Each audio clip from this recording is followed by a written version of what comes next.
This is the single biggest principle. And it bothers me that people are very careful with their money. The public, when they buy a refrigerator, they get a Consumer Reports, they buy a microwave oven, they do that. They ask people what's the best kind of radar range or what kind of car to buy. They do research on apartments. When they go on a trip to Wyoming, they get the mobile travel guide, or California. When they go to Europe, they get the Michelin travel guide. People will hear a tip on a bus on some stock, and they'll put half their life savings in it before sunset, and they wonder why they lose money in the stock market. And when they lose money, they blame it on the institutions and program trading. That is garbage. They didn't do any research. They bought a piece of junk. They didn't look at the balance sheet, and that's what you get for it. And that's what we were being driven to, and it's self-fulfilling. The public does terrible investing, and they say they don't have a chance. It's because that's the way they're acting. I'm trying to convince people there is a method. There are reasons for stocks that go up. Well, hello, everyone, and welcome to another episode of Truth Be Told, where we go over the truths that no one wants to be told when it comes to economics and the stock market and all things finance. But before we get started with tonight's main topic, let's go ahead and bring our guests on for this evening. We have, of course, Platinum Sparkles. How you doing? Hello, good. Good. And that girl, Trader. How you doing, Amy? Good. Excellent. I think everyone knows who we're about to start with our main topic. Last week, we got weighted down by a bunch of big topics. First, we were talking about Bill Pulte and all things dumb around the Federal Reserve and all that stuff. And then we got logged into like all the Trevor Milton stuff way longer than I thought we were going to. Though considering the subject matter, I mean, I should have expected it. So we're going to open with a meme stock thing, and we're going to have a bit more meme stock stuff and try and balance things back out because we want some funny in with our serious stuff. So I think we should open up and get people to understand, if they don't already, who we're about to be talking about. Man, lawsuits piling, but I don't. Wow. There we go.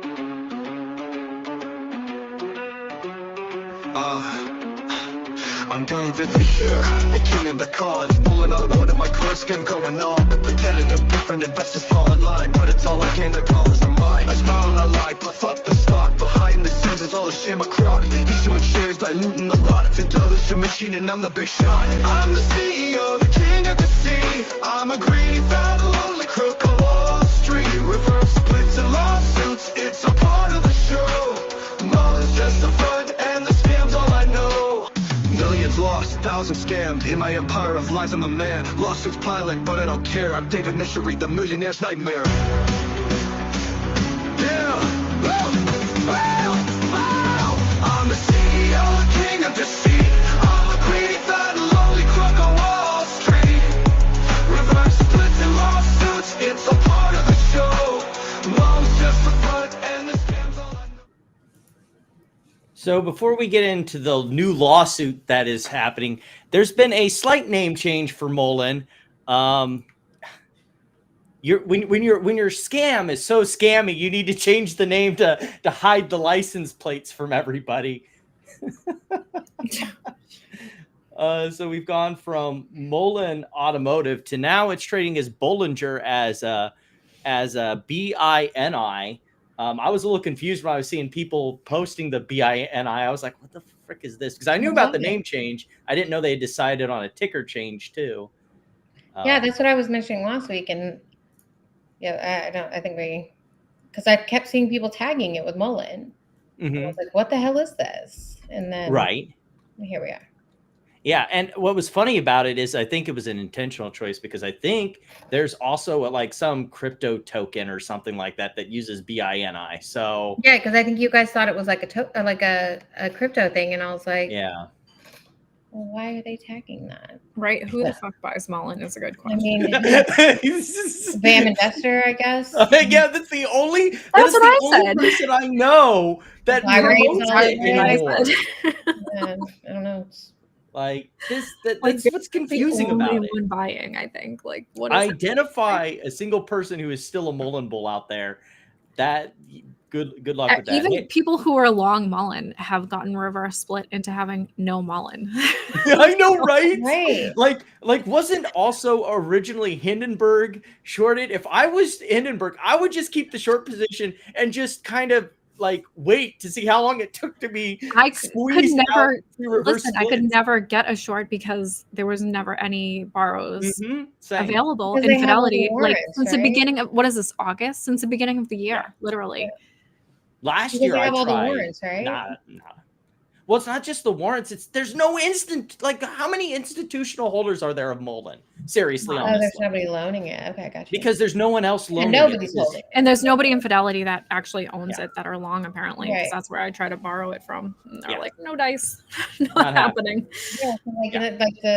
like the short thesis doesn't even work for this. So like, Yeah. Right. Long and short, you're screwed either. Well, when your CEO is also short the company, obviously, because he's giving out all this like dilutive death spiral financing, he's even short the company shares. So, you I don't know, even know what they do. Like honestly, like I mean, I know that they like. I know what they do. They pump out PRs that are fake. Yeah, like they if yeah, talk we'll about get to that revenue. when we get to the you lawsuit. can't even really call it a holdings company. I mean, do they have assets on the book? I don't. Like, what is this? Yes. Well, they did pay that 25 million, right? To Right. That's what I'm saying. Like, it's such a like they don't have assets. Like, I mean, I think like being generous, you can even call Next Tragic Cards a holding company at this point, right? Because they do have some assets, but or at least Greg McCabe does. But like, That he gives the I company. don't even that know takes the what this money out of it. is. Like, why don't even? How is this even still trading? Like, why is nobody? That's a buying- great question. That's a great question. But we are getting ready for what is this? Reverse split number 4 of the year. It's going to be August 4th. I think it's more than 4. It's number 9, and I think in total. 9 total, but like 4 of 4th of 2025. That's Yeah. crazy. Yeah, it really is. That is crazy. Like 9 in the past, 2 years now, and it's 4 in the past in this year alone. Ew. I don't know. Who No, this person is absolutely spreading not. FUD. This I'm is gonna go with absolutely no. untrue. Mhm. That's Wait, are we talking about the Photoshop The picture? I generated Photoshop version of him. Neither one is. Even the Photoshop picture is not cute. Like, Exactly. I was gonna say that towards the end, but I'm pretty Like sure. you Photoshop all of your pictures and you're still like, And you're still like, it's not great, like an bro. elf. Like, What is that? still not cute. Oh my god. He looks like he's straight out of a 70s porno in that one. I mean, Like it's with the whole like, you know, he's got the chops going down the side there. oh my god, it's embarrassing. Like this is embarrassing. It is so embarrassing. It's so And it's so obvious Look that at it's an AI that. job. Like, look at how the hair and everything. Like, yeah, the hair. and Like this even the other kinda dude. cut, Oh, it's look like at a that. He sharp did his friend a line. solid though. Look, he I don't photoshopped his like- friend too. I like to back. Imagine, I'd be like, Amy, why are you photoshopping me? I mean, look at that picture next to that guy, like the original. So bad.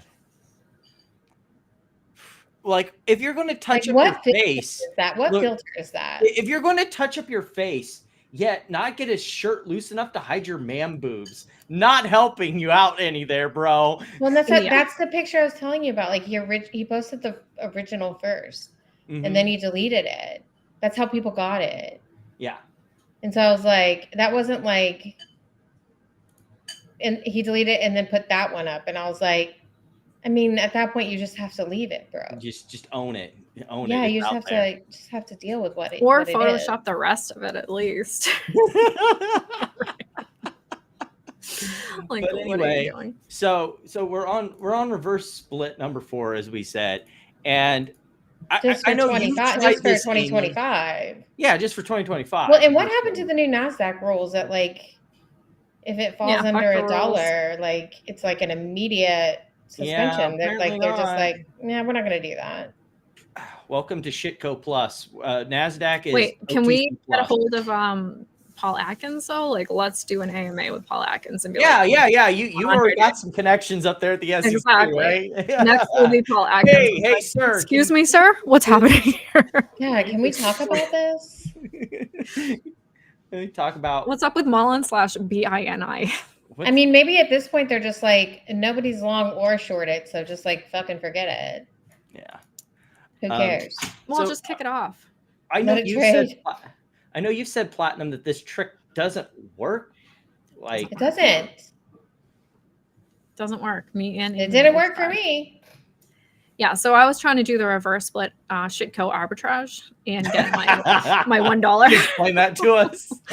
Well, I Those was that told, don't know of it. I was told, this is so stupid. I was told if I bought one share, which I did do on February 13th, 2025, I bought one share for 23 cents. I was told it would turn into whatever price it was after a reverse split, right? That didn't happen. What happened was my share just got removed from my account, never to be seen. And then they gave you the money value of the share back, right? No, I got nothing. Oh, I just literally they nothing. just took your fucking money. Mine That's turned it. into The deuces. 0.0001. My turned into nothing. I haven't seen it since. I It's didn't take my completely share, gone. but I don't miss it. I'm like, I all can right, just whatever. now imagine like the Grinch that stole Christmas. David Michery going around into people's accounts going, Yeah. It's not happening. Oh my So that doesn't goodness. work. So don't. it was do not something buy to any. do with like that they didn't do fractional. They're supposed to round up or whatever. Like after. Well, yeah, they but didn't they do did like not. They fractional, don't do but that. now they fixed that. Now Don't they bother. do. Don't even buy one share. Don't waste your 23 cents. Just save it. We already did it for you for science. Yeah, for science. But I'm going to doesn't file a work. lawsuit for the 30 cents that was Yeah, stolen. me and you. You Oh can my God, class action. start a class action and get everyone's money back.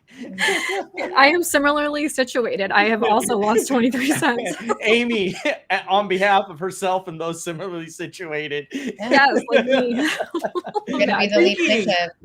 Oh, but I we mean, can't 30 do a pro cents, se. 30 cents is about what Wait. you would get back in a class action We anyway. can call Basile. He does. Yeah, go get Basile to do it for you.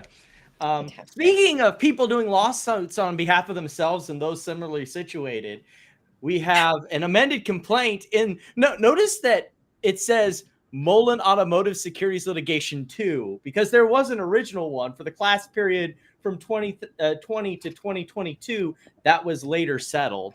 That would be this one right here. I don't know exactly here. The settlement's here. And it was approved, but I can't remember exactly during my research what exactly the settlement terms were. But we're dealing with shitco lawsuit number 2 over probably about the same things. Some of the stuff in here was pretty damning. You got company revenue compared to David Michery's compensation package. Ouch. That is patently absurd. It's disgusting. Cue the clip of Charles Payne asking him about his compensation package. Oh my goodness. That's actually in this lawsuit. They mentioned him cutting his mic and dipping out when that question was asked. Sorry, I they can't. talk about that here? I can't hear Yeah, they do. Mm-hmm. Let's see here. So they get into the whole compensation here at the start. Then they admit that the whole keeping Mullen stock price above $1 to keep it listed on the NASDAQ was the whole point of the scheme. So that way they could dump convertible notes and warrants on shareholders. Do they even care about that? Like they don't even try to get it above $1. Well, I mean, they've got to do it to keep it listed. That's why they keep. Well, doing they do try. That's why they've done 4. I know, but it never like it's first. What is it for like 10 days or something? And they don't do that. What was that? It does this sometimes when the AC kicks on. The camera goes freaking wacko. I don't know why it does it. Only when I'm using Restream. I don't have this problem when I'm doing OBS, but you know. Clearly, normal rules don't apply here. So yeah. So where were we? Oh yeah. So they talk about the let's see here. For example, defendants touted a partnership that was supposed to bring groundbreaking EV technology to Mullen and $210 million purchase agreement with a company from the United Arab Emirates. But it turned out that the investor that defendant promoted was a convicted felon. They're trying to get on vehicles like didn't meet the United Arab Emirates safety standards. This was the Volt mobility thing. If you guys remember that far back. Yeah, and then the Volti was the fake Mhm. chargers. Yeah, that was fun. Yeah, so let's is that go. the one outside of the place you called? Yep, outside of the graffiti museum in Miami, allegedly, exist, but right? it wasn't actually. Yeah. The importance of Mullen retaining. Okay, so we know why they had to retain it to keep listed so that they could dilute it. Reverse stock split. They explain how that works. Yeah, we're pretty well aware of that. Michery, Who's filing this? this is shareholders. a group. Yeah, this is a group of shareholders that have filed. Good for them. Lead plaintiff. There were two. Who's the lawyer? There were two litigations, and then they broke. They merged, and then they picked lead plaintiff.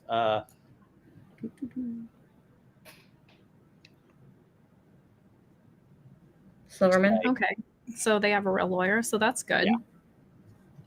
They do indeed have a real law firm. Let's go back to where we were. I think it was page. Oh, I was wondering where that came from. One Pump second. up stock. What was it?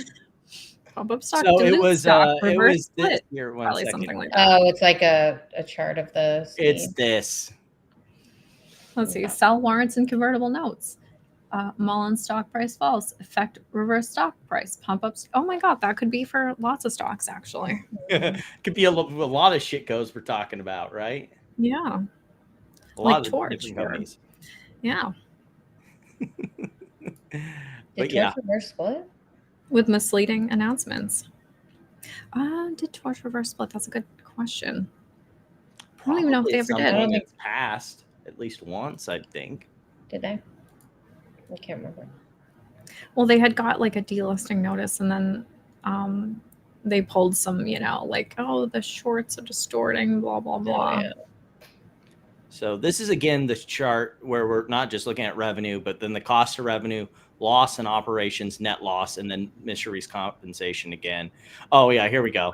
1 second here. Michery enriches himself. He's paid enormous to generate failing revenue for most of its existence. In 2022, he was paid a total of $11 million. He was paid an astronomical nearly $50 million in cash and stock for that year that they lost $1 billion. Imagine that, getting paid $50 million to set $1 billion on fire. Way to go. That's incredible. So here we go. Notably, defendant designed Michery's compensation so that he was exempted from any deleterious impacts of any of the reverse stock splits. Yes, he had him and the Death Spiral financing group. Both groups have anti-dilution mechanisms, so they are reverse split adjusted. Unlike the shareholders who get fucked every time they do a reverse split and then dilute more.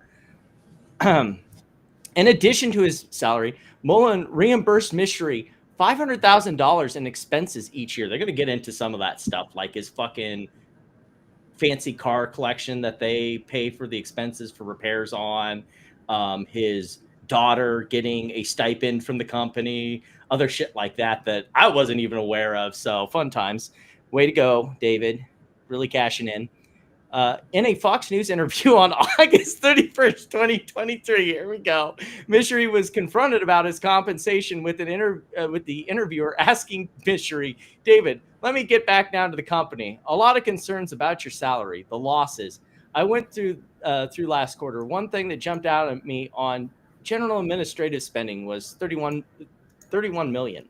Just as the business itself, why are you spending 30 million on SG&A costs and things like people are saying you've taken a lot of money, you've paid yourself a lot of money, and this kind of spending, it just doesn't make sense for a small company like yours.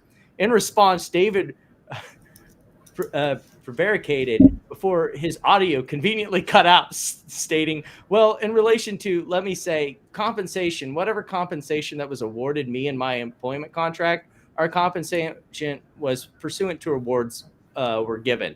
Then realizing he had no answer, Michery's cut his audio feed. Thus, giving the opportunity, Michery couldn't even justify his compensation.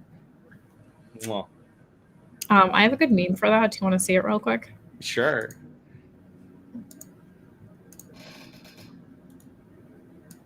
There it is. What about SG&A? I love the look on Wes. He's like, oh no, oh no. You see Wes? Isn't that so funny? Where he's just like, with like the half smile, like. Can we get away from this? How do you not expect that question? I don't know. I guess like I'm not the biggest fan of Charles Payne, but I guess he thought that he would just like that question would never come up. It's Charles Payne. He's always pumping shitcoats on Fox Business. Why would they ask about SG&A? No, but he did because the shareholders wanted to know about it. You know. Here we go. Mullen employed confidential witness 1, CW1, from June 2022 to March 2025 as a high-level finance executive. CW1 reported to defendant new and chief accounting officer Chester Bragato. Responsibilities included overseeing Mullen's manufacturing and commercial finance. CW1 also had full access to Mullen's entire general ledger, which allowed CW1 to view Mullen's entire operations, understand its expenditures, including those made via HCH check and other wire transfers, and gain intimate familiarity with the company's financial details. Mullen employed confidential witness 2 from January 2022 to May 2024 as a director in Mullen's sales and marketing department. CW2's job and responsibilities included sales and marketing, price labels, distribution, blah, blah, blah, blah, blah. CW1, who had intimate knowledge of Mullen's payments, revealed that Michery had been paying his daughter, not a Mullen employee, off the books a salary of about $160,000 annually since 2022, along with a $50,000 bonus that coincided with his daughter's wedding. Michery bypassed Mullen's financial and accounting departments by sending these funds via wire transfer, a process he solely controlled through his treasury responsibilities. Wow. It sounds very like Justine Reichfeld of him. According to CW2, Michery personally signed all checks for Mullen. Consequently, Michery knew all about the payments made by Mullen to its employees. According to CW1, Michery also had Mullen appoint Brown. And we're not going to do anything with that first name, Brown, with whom Michery had a romantic relationship as the company's director of operations. Fantastic. Sounds like a great hire. Further, according to CW1, Michery owns a fleet of luxury vehicles for which he has Mullen provide maintenance to him at no cost. Routine maintenance for Michery's luxury vehicles costs thousands of dollars, but Michery had Mullen perform the work for free. CW1 knows this because the maintenance costs for Michery's luxury vehicles were recorded in Mullen's general ledger. According to CW1, in 2022, Michery had Mullen purchase a suite for the National Hockey League's Anaheim Ducks home games and season tickets for the Los Angeles Angels. CW1 knows this because the costs for the sports tickets were recorded in Mullen's general ledger. In addition to perks for himself and his family, Michery utilizes Mullen and its staff to build up new business ventures, including Drive It, which has been mentioned before on X. A bunch of people have looked into that one, and I think we've mentioned it a couple times on the show. Drive It is a startup business owned by Michery and not Mullen. The plans to operate as an electric vehicle superstore. According to CW1, Michery ordered Mullen employees to spend their time working on Drive It, which the company does not have a stake in, rather than working on securing deals for Mullen. Further, Mullen provided its commercial EVs to Drive It as part of its offerings. Oh, nothing like related party transactions. Mullen was able to get away with pilfering the company's much-needed money by stocking the board of directors with his friends and family, as well as rewarding fellow Mullen executives to go along with his schemes. Defendant New was paid handsomely as the CFO of Mullen throughout the class period. In 2023, he was paid $633,300 in cash and stock, and in 2022, New was paid $2,998,405 in cash and stock, all while the company itself failed to generate any revenue. And I guess goes into the other directors getting paid. Michery scheme Like they never made money, right? Yeah, no. And the whole point of this lawsuit is that it's basically David Michery's personal slush fund. Right. He's not planning on making any vehicles or ever delivering on any product. It's about, diluting, creating more shares, accruing them to him and his favored death spiral financiers. And then they take all the money and suck it out of retail, and they reverse split and they start the cycle over again. Well, what does it fucking matter? Crime's legal. I don't, at least with our previous crime is legal situations, so far it's been proven for the most part that if something gets in front of the court, that this stops. And unfortunately, for situations where, the DOJ is going to be asleep at the wheel, the SEC is going to be asleep at the wheel, the only people that are going to protect shareholders at this point is shareholders, either by not investing in shitcos or suing the pants off the companies that are stealing their money. There's literally no adults in the room. Yeah, so the only way you're going to have to be the adult is the best way to put it at this point. Well, I mean, you should always be the adult when you're investing, but as we have discovered, there's a lot who don't really get that. Yeah. Speaking of people who don't get about being the adult in the room. So we were talking earlier about, we're pretty sure there's only one Mullen Bull left in the room. Literally, this is the one. And it's Bam. He's the only one. He is the only one pumping this shitco, which is hilarious because not trying to defend Adam Aaron. Don't think that his management of AMC has been particularly great. But he had one reverse split. This company has had 9 in 2 years, 4 this year alone. And here is Bam Investor, Scam Investor, the chief charlatan of X, promoting Mullen. Not only just promoting Mullen, when people bring actual facts of the level of dilution going on in Mullen, fake news. It's a lie. Pay no attention to the man behind the curtain. It has nothing to do with Mullen, has nothing to do with David Michery. It's them, the evil. No, he's trying to say issued and outstanding tells you nothing about the actual current float. Yeah, sure. Like maybe if any institutional holdings were existing, but for Mullen, like institutions are not holding this shit. So therefore, issued and outstanding tells you everything you need to know.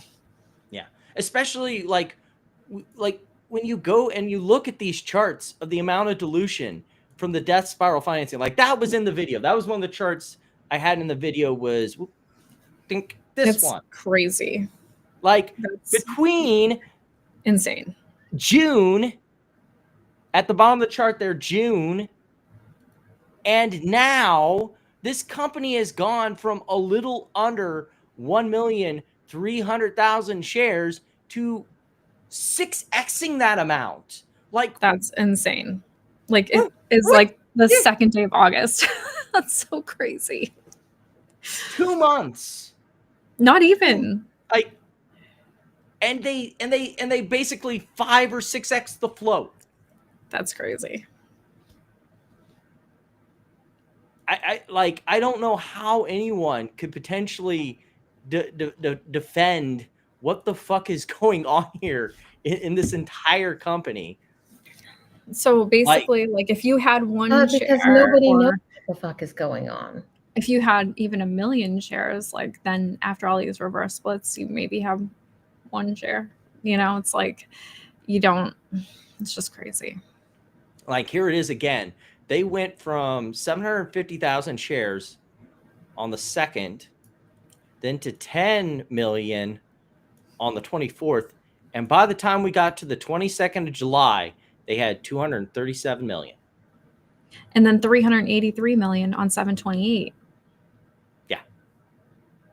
Like these are just there's a numbers. It's not an reason. opinion. Like, yeah, there's a reason why Kindle, every time he does one of those stock charts, he has to basically put it in logarithmic format because this company dilutes that fast that you need a log chart to properly show how fast this dilution is going, because they've got so many of these death spiral finance companies that are just selling warrants to convert their shares. And as the lawsuit points out, that benefits Mullen as well. They issue these warrants to these death spiral finance companies. They have to buy the warrants, and then to execute the warrants to get the shares to dilute, they need to pay the company again, which then goes into David Michery's piggy bank to, I don't know, give his daughter a wedding present. I just fucking... Maybe she has a Range Rover that she'll Maybe. have to give back eventually to the I know, right? Like, and her Cartier bracelet from the meeting yeah. meeting expenses. Like, this feels so much like the GTII thing. It's crazy. Yeah. What's really funny is that fucking Bam has the gall to do one of his shitty fucking, like, dude, you were using your phone camera and holding it to your fucking monitor screen. Get Why does he just take a OBS screenshot? and do screen capture. I know you have it because your shitty YouTube videos do it. You can't. This guy not only is a grifter, he's not a good grifter. He's the laziest fucking grifter I know. Like, this is fucking not even boomer shit. This is like just sad. So in that last video, I showed you everything that was involved as far as total cost, total number of trades, and the trade level that created that first big. You mean the dilutive the dilutive death spiral financing people tank the price? That's what he's going to tell us, right? That's what he's going to say right here, right? Right? That's what's going to happen, right? Move down, big sweeping move. Here's this. Like that's what those big valleys are. That's them dumping on you, dipshit. Second one, and What posted a does he low think of that those point. are? Well, I haven't gotten to that part yet, but I bet you it's the hedgies. That's going to be his conclusion. Guarantee it. They're gonna come up with a new 0520 narrative now that Doug's out. was a total of Get to that. 211 shares of volume at that point, 0520. The cost of all 5 trades combined, there were 5 trades executed down there on the tick level, $104.57. So that's what that looks like. Here's the tick detail if you want to see it. Okay. 12:07 and 32 seconds. Okay, what are you trying to 3 prove? hours from New York. There's your first trade executed at 0.0520, 1,600 shares. Then you have another one right here. Oh, what's 111 great is when he says shares, that he doesn't look at the level twos. There's trade It's like, number I don't, 3, my information 4, doesn't come from level 5. twos. You I'm guys like, can do the yes, math. it does. 0.0. Claims to be like a 0.0. tape expert. Dude, what's the fucking point? Like, what were we trying to get to here? Bogus downward flush? No, that's them dumping on you. Wait, is this like is he getting his information from Ham? No, he is. Is he the like source into for a lot wash of these. trades and all that? Yes, stuff? he is, and wet blanket algos and all this shit. And then he's Wet like blanket again. Burst baskets. But yeah, burst baskets too. I forgot about Burst that one. Whatever the baskets. fuck that is. Like, that's what he says all the time. Like, what is that? What is that? Burst baskets is when you got a group of stocks that you bundle together and then they all go off at the same time. No, that's not a thing. It is a thing. It is a thing, but not in the way that he describes it. Like, you can actually I've go never look up heard what that. actual burst baskets are, and this clown has no fucking idea. Like, that's the Can thing. you educate me on that, because I've never heard Yes, 1 second. Like sympathy trades. that. I know, like, sort of like that, yeah. But this is the thing about Bam is he's spent like 5 milliseconds in finance, and so he knows the terms, but he doesn't actually know what they actually mean. There we go. Wait, he was in finance? Yeah, for like he got dumped from a head. have we ever, like an has actual anyone head. ever fact checked that? Because, like, I don't believe There's it. no way to Yeah, I fact don't check it know. because the company doesn't exist anymore. okay, basket trading, like, I get that. But that's not what he's talking about. Oh, there we are. What's this? Anyway, Burst basket I did see that. deals. It was Buy one or of sell their- it deals with a basket of stocks. In essence, Burst basket is an entire portfolio of stocks normally comprised of 5 to 50 that an equity specialist purchase. yeah. So like, it's not like he tries to make it out to be this nefarious thing when it's not. Like it's a thing in finance, but he's like, oh, all the hedgies use their burst baskets to attack the shares. Is he referring to it as like pairs trades? Yeah, pairs trades, except they're designed to go off all at the same time. Like one hits a price and they all go off, and it intentionally depresses the price of other stocks. And it's like, no, that's not whatever. But like this is like at David Michery or like this the guy that like supposedly just like hates at like, because again, it's a narrative for the people that he's trying to hustle and scam. Adam Aaron's bad and evil because the AMC group he hangs out with, the Project Popcorn loons, hate him. But David Michery, who is by far much fucking worse than Adam Aaron, Way worse. is Like, is it isn't okay even and close. cool, because that's different, because he plays up to the whole fuck. I don't even know if David plays up to any of this clownish shit. Like, I've never actually really heard him, like, other than the one lawsuit. Like, have you ever heard like David Michery come out like Roger Hamilton and be like, we're gonna get the evil naked shorts? Like, He doesn't even try that hard. Like, Yeah. he's too busy spending money. yeah. He has Yeah. no time for that shit. So like, And like that's photoshopping photos. He's like photoshopping photos trying to make touch himself this up. Yeah. So like, I busy. don't get it. I don't get it. Maybe I don't get it because I'm not like a piece of shit grifter like Scam Investor is. But you know, Yeah, I don't get it either. But I'm it's Why do also people not. keep paying this it? is like the why- contradictory why- narrative of why do meme people stock pay? people. Like, again, this guy's these two people are effectively the same thing, but one's evil because I say so, and the other isn't because I say so. So, anyway, before we get back to meme stock stuff, we're going to descend into the world of reality, where we have. Reality is scary. Well, yeah, and this week was particularly scary, especially I if you were a know. long investor. So, Yes. first thing that happened was, of course, we got the FOMC meeting. Oh boy. No surprise, rates stayed the same. No cuts, no nothing. That was on Wednesday. Fairly predicted. The market still went down a bit because, you know, everyone was trying to front run Fed rate cuts, as they have been for almost a year now, and they lost again. None of this stuff is a surprise. Yeah. We also got this wonderful tidbit from Jerome Powell. Let's get this going here. And so I think what we're seeing now is substantial amounts of tariff revenue being collected, on the order of 30 billion a month, which is, you know, substantially higher than before. And the evidence seems to be mostly not paid only to a small extent through exporters lowering their price, and companies or retailers, sort of people who are upstream, institutions that are upstream from the consumer, are paying most of this for now. It's starting to show up in consumer prices, as you know, in the June report.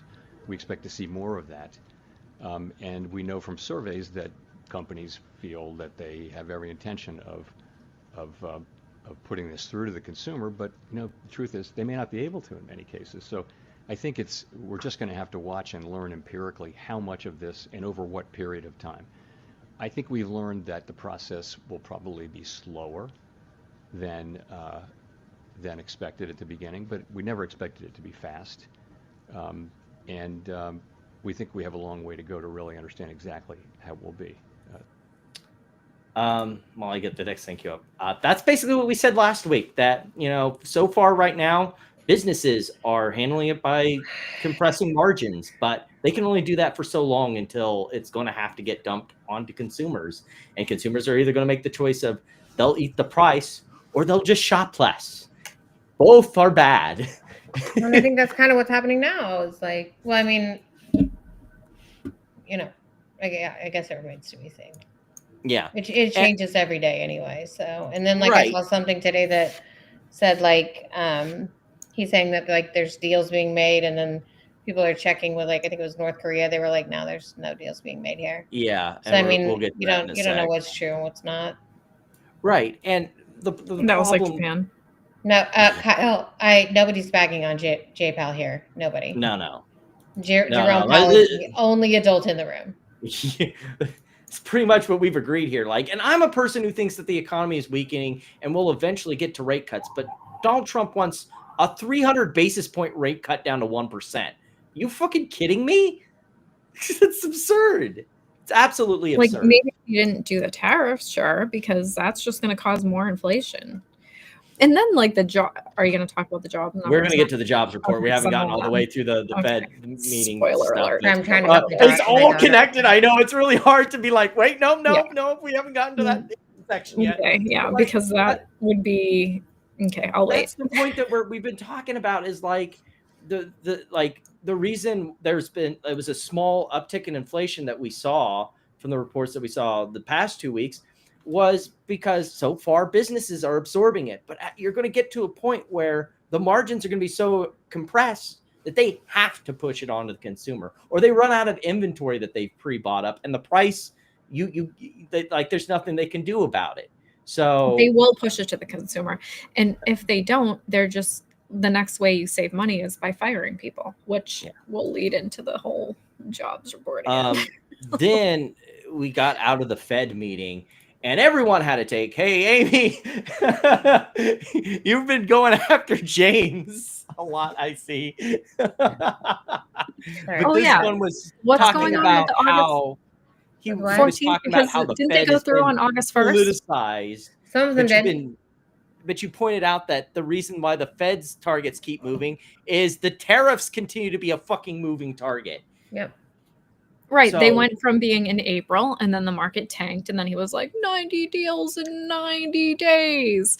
Yeah. Okay. And then that didn't happen. He had like 2 deals in 90 days. Kicked it off to like August. And so that was July that. 9th. That was supposed to be July 9th. Well, look, I think like I don't know what's happening like behind the scenes, but I'm guessing that some people are like, well, let's talk about this. And then he'll be like, okay, well, let's pause it for 2 weeks. And then these didn't work, so you're going to get tariffs. And it's just like, I'm sure behind the scenes it's a fucking mess. And like, it just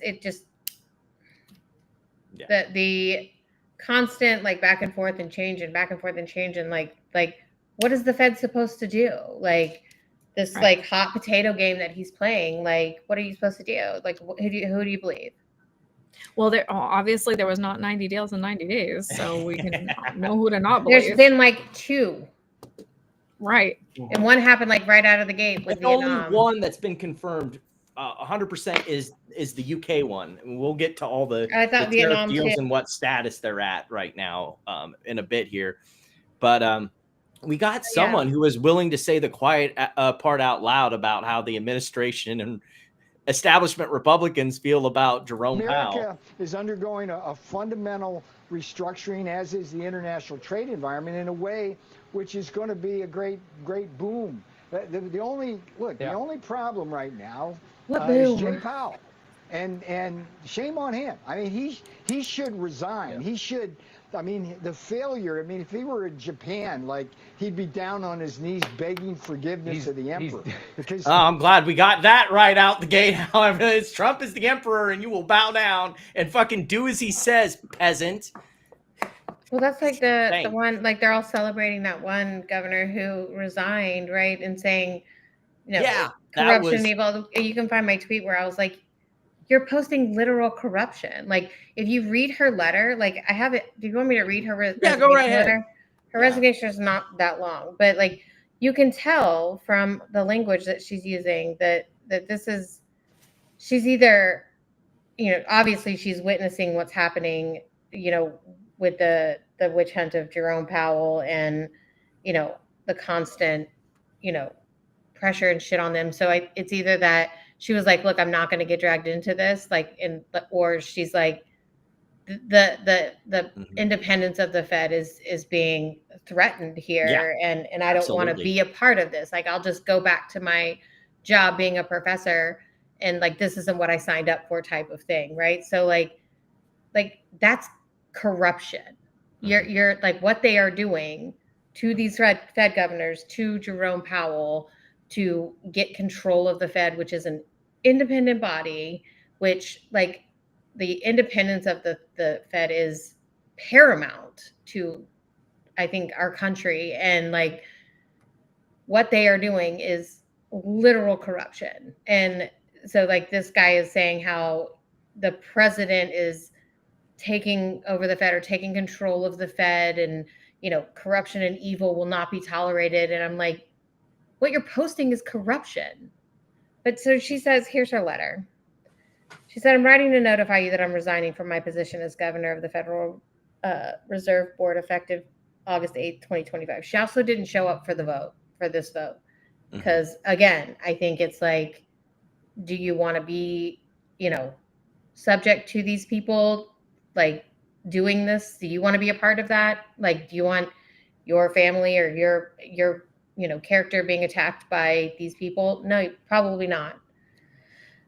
She said, it's been an honor of a lifetime to serve on the Board of Governors of the Federal Reserve System. I'm especially honored to have served during a critical time in achieving our dual mandate of bringing down prices and keeping a strong and resilient labor market. The Federal Reserve does important work to help foster a healthy economy, and it has been a privilege to work towards that goal on behalf of all Americans for nearly 2 years. I am proud to have tackled this role with integrity, a strong commitment to serving the public, and with a data-driven approach strongly based on my expertise in labor markets and inflation. I will always be proud of the important work I've accomplished as a Federal Reserve Governor. I want to thank my colleagues on the board, the presidents at the Federal Reserve banks, and the team of dedicated public servants who work daily to ensure the health and stability of the U.S. economy and financial system. I also want to thank Chair Powell for his unwavering commitment to the Federal Reserve and the American people. Like, this is, she's putting it in a very nice way, but like, in translation, she's leaving because that's no longer, I think she no longer feels good about what she's doing there or what is happening around her. And like, so she's leaving. And, you know, it's clearly their dream come true. I mean, Pulte tweeted about it at least 4 times. Everything you pull up, if you Google it right now, you'll see leaves a slot open for Trump to fill, right? So you're going to put somebody in there who is going to go in there and, you know, just push your agenda. And like, am I taking crazy pills? Like, that's literal corruption. That's literal corruption. I mean, it has been from the start, from before the start when he launched a shitcoin. It literally has been. And it's the same sort of tactics that he's been using against the judiciary branch and federal judges. So much around us. Like, I am not shocked at all. Like, this is, I mean, he literally ran for president so he wouldn't have to go to prison. Like, this is what people voted for. I don't think he ran for president because he didn't want to, but not, I don't think that's. I mean, it helped. It certainly kept him out of prison. I don't know, I'm just really disheartened by a lot of things that we're seeing, and not just in our government, just everywhere. Mm-hmm.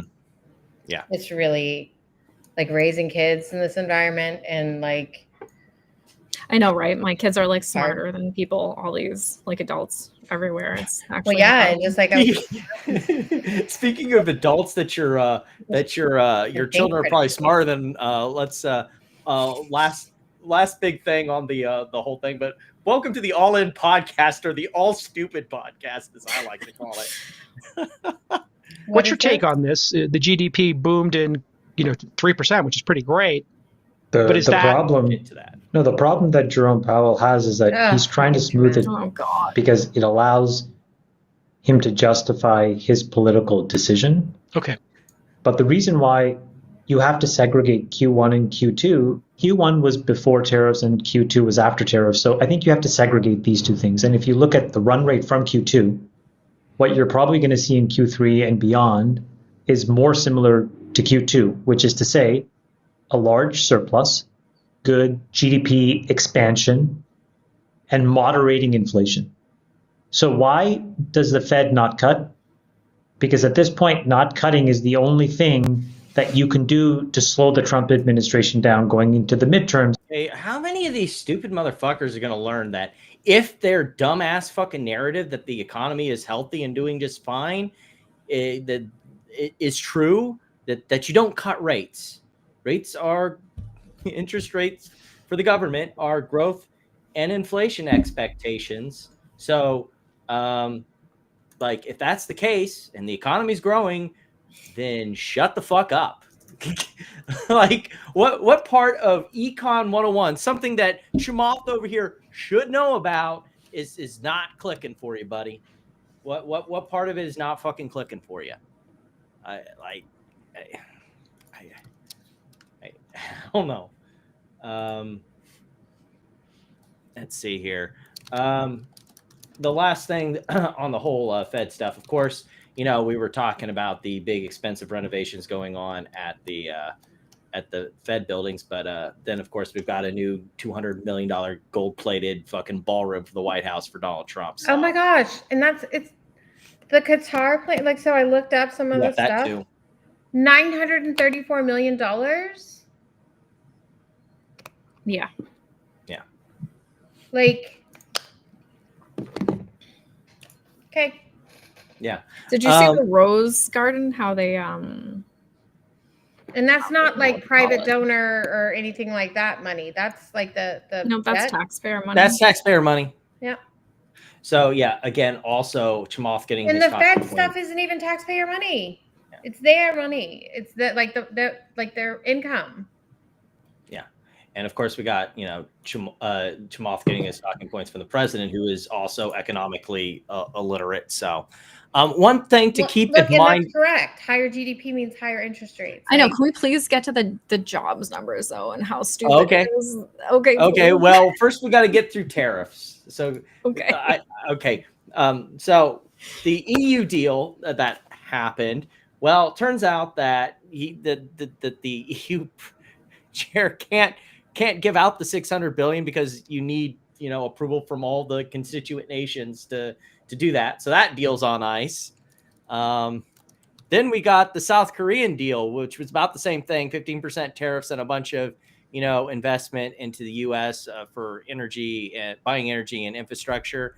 And then it turns out the South Korean trade minister's like, what fucking deal are you talking about, bro? I have no clue what you're talking about. What deal? So this is a great video that I saw. South Korea. I couldn't remember which Korea it was that was like, no, we don't. As we've been reporting, President Trump signed it. This one gives a great summary of where we're at with all of this stuff after Liberation Day 2.0. So here we go. An executive order Thursday. As we've been reporting, President Trump signed an executive order Thursday night, raising tariffs on about 70 countries. It happened one day before his so-called reciprocal tariffs that he originally announced in April were supposed to go into effect. They would have charged nearly every country at least a 10% tariff, with some significantly more. Trump suspended them from going into effect twice while his administration worked on trade deals with each country. But despite his trade advisor, Peter Navarro, pledging there would be 90 trade deals in 90 days, the administration has only one signed trade deal. The UK and the US signed one on. Yeah, that's the one deal I told you Okay, about. see, so that's what I thought. That's why I was like, then I don't know what the 14th is. Like, I thought there was the reciprocal tariffs, and then I thought that I'm even confused. Yeah, I didn't see anything getting moved to the 14th. I thought it all went through on August 1st. So they're going to get into that. Yeah. Okay. June 16th, agreeing to a 10% tariff on UK goods. It also removed tariffs on the UK aerospace sector and included a UK commitment to invest $5 billion in American products such as ethanol. 5 other countries and the European Union have frameworks announced by Trump or the White House, but not formally signed agreements. They include significantly lower tariff rates for those countries than the Trump administration threatened, and investment commitments from them in U.S. products. Deals with the U.S.'s top 3 trading partners remain in active negotiation, according to the Trump administration. China and the U.S. lowered the tariff rates to 30% on Chinese goods, while the two nations work out a trade deal. Mexico and the U.S. agreed to an extension of the current tariff rate of 25% on Mexican goods not covered by the still in effect U.S., Canada, and Mexico trade agreement. While Canadian and U.S. negotiators remain in a, quote, intense phase of talks, according to the Canadian Prime Minister Mark Carney. Now, Thursday night, Trump signed a separate executive order raising the tariff rate on Canadian goods to 35%. The rest of the 70 countries mentioned in Thursday night's executive order will have tariff rates on their goods ranging from 10% to 41%. That includes 40% for goods from Laos and 25% for Indian goods. These tariffs will go into effect on August 7th. As we've been so some August 7th, like that's what I'm saying, like, and on Monday it's probably going to change. And then we've also got the one that everyone seems to have forgot about was the tariffs. Was it like a 50% tariff on copper? But it turns out it doesn't count for refined copper products. It's just the raw copper goods. And so there was stuff going on with that. It's just all over the place and everything. And all it takes is someone making a phone call and apparently giving them $5, and everything can change for them. Yeah, which is really interesting because now they're talking about, well, now that we've got all this revenue, let's just we'll tax the American taxpayer and businesses, and then we'll just give the money back to them piecemeal through rebate checks, because we didn't learn from the stimmy checks during COVID how bad that ends. When you give direct, it's like in people, it's like did you miss the last out of inflation 4 years? We had? He doesn't he's not like a normie. He doesn't know what it's like to buy groceries ever. You know what I mean? Like, he doesn't know what it's like to be a normal person and have to pay anything. So he's just like, I like the word tariff. Let's tariff stuff. And then we'll turn around and we'll give people money. It's like the exact same thing that Republicans have always chided Democrats about, where they tax and spend to buy votes. Like, what the fuck is this? It's like, this is taxing people and then turning around and giving them half their money back and saying, look, here you go, vote for me. Half the money back. That's not gonna work. But you wanted to talk about jobs numbers. So here finally, we are. Thank you. Wait, can I just preface this? And I hope most people understand this. I don't know if they do, but those numbers they're estimates. That's why they get revised. Because they're numbers that come in reported from businesses and are there's deadlines and things like that, and they're subject to change. They're not static numbers that they're just changing on a whim. They make estimates, and then when the actual data revise it. When the actual data comes in, then they always revise it to less 100%. Constantly. No, they revise it up and down. Yeah. Well, here, let's take a look at revise down. Well, here, let me find it, because there was one but it does get revised up and down. But what I'm saying is that these are not. Yeah, these aren't. Here's the revisions from the past changing. Since August of 2023, so 2 years back. We're looking. Mm-hmm. And you look at all these revisions, up and down, up, down, down, down. Most of them are down. Literally all of them, right? Which one is up? Yeah. These two here, this one, and then we had into the holiday season 2024. But most of them for the past 3 years have been down. You gotta look at the chart, Platt, not the. Oh, okay. Yeah, I was looking at the actual tweet, June and then April. Yeah, that's how I just figured that out. I was like, yeah. But it does get revised up and down, just depending on what the data shows. But I mean, okay, so here's the thing. So instead of being like, well, the Fed has 2 mandates and one of them is maximum employment, and look at this, now we can lower rates. Nope. Instead of doing that, he takes big offense. Oh yeah, I mean, it's I am personally offended. They are out to get me because of these numbers. I know that tweet was the craziest one. It's like, I don't like the statistics. Let me it's shoot the a huge, messenger. it's a huge. It's shot so in the foot. crazy. It's like he does not understand like at all what's going on, Yeah. which is You want him to cut crazy. rates? Like you want him to cut rates? Like this is your what you chance want to us- use it. Right, exactly. Like use this Cut and be rates like, because jobs trying are to cut dying. rates, blah blah blah, because your mandate is maximum employment, and look at these numbers. Instead of doing that, he's like, well, this person should be fired because they're trying to make me look bad.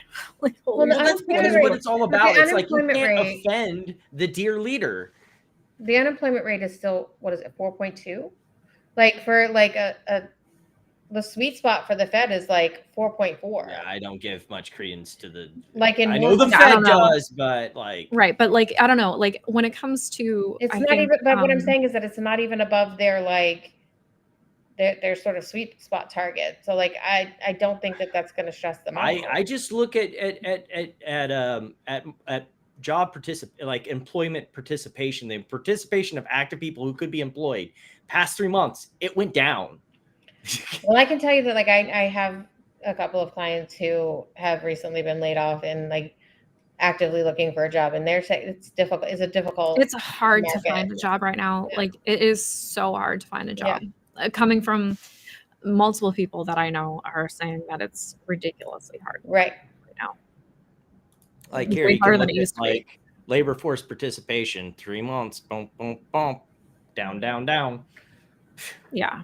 Well, because the first thing a company is going to do to offset the cost of tariffs, Is the to easiest cut thing to do is costs. to fire people. Yeah. Like, and not hire more people, do a hiring freeze, because that is the easiest way to save money. And then you But they're have just more being- money to spend on this bullshit.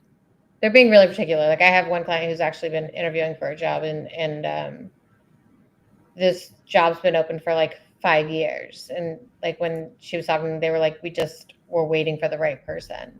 For 5 years, they've been Jesus. waiting for the Well, right what person. I've heard a lot of I think she's companies the right do- person, which is amazing. But like, yeah, they're not like just taking anything they can get. Well, because like the don't labor have to. market is tight because the economy is tight right now. Like I've said, we've been in a recession, and that's the reason why companies are being very selective with who they hire, because they don't want to have to just turn around and cut someone and Well, it's retrain expensive and- expensive to train somebody. Yeah.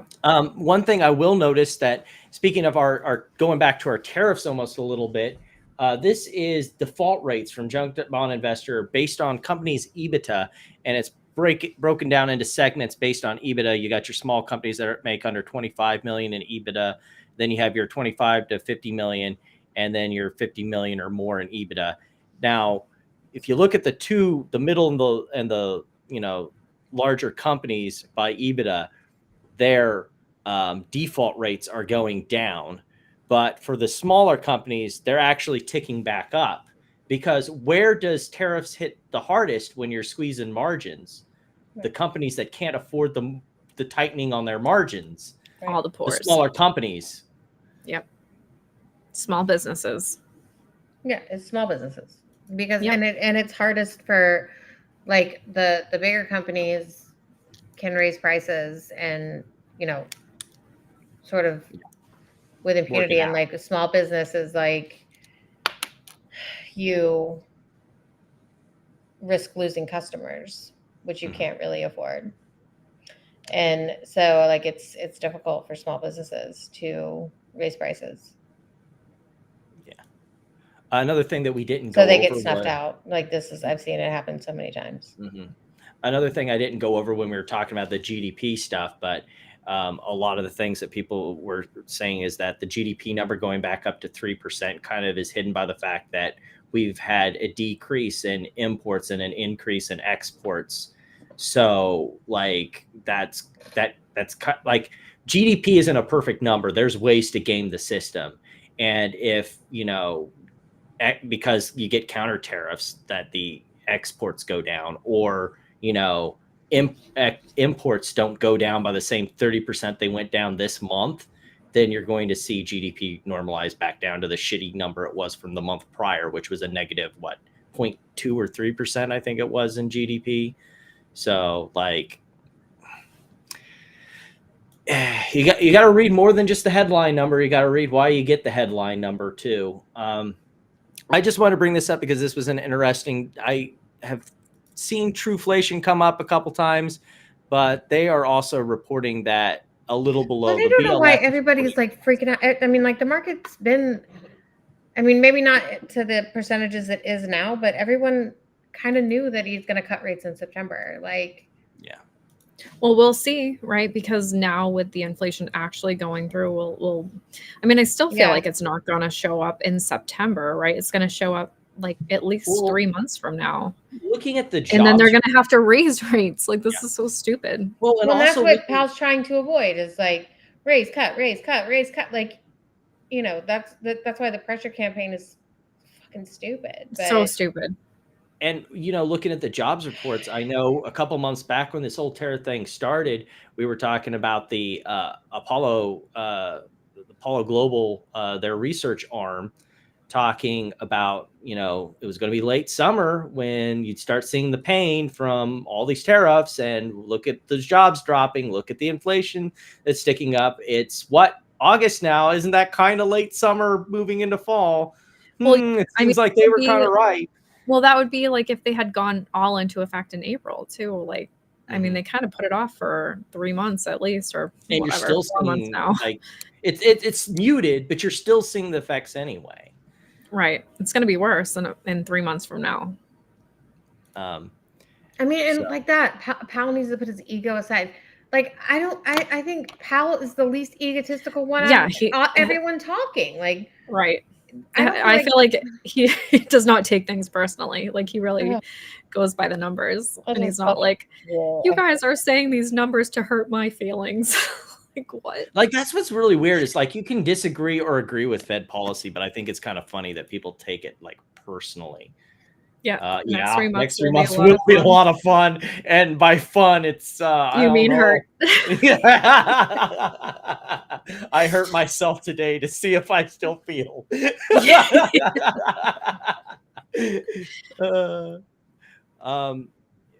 Spy puts everyone. Call me a bit of a doomer, but we've also gotten some news out of Las I've been Vegas seeing this too. Of the guy basically saying like Las Vegas has never been this dead. Yeah, well, when you scare off all the foreign tourists and, you know, Americans don't have the money to go travel.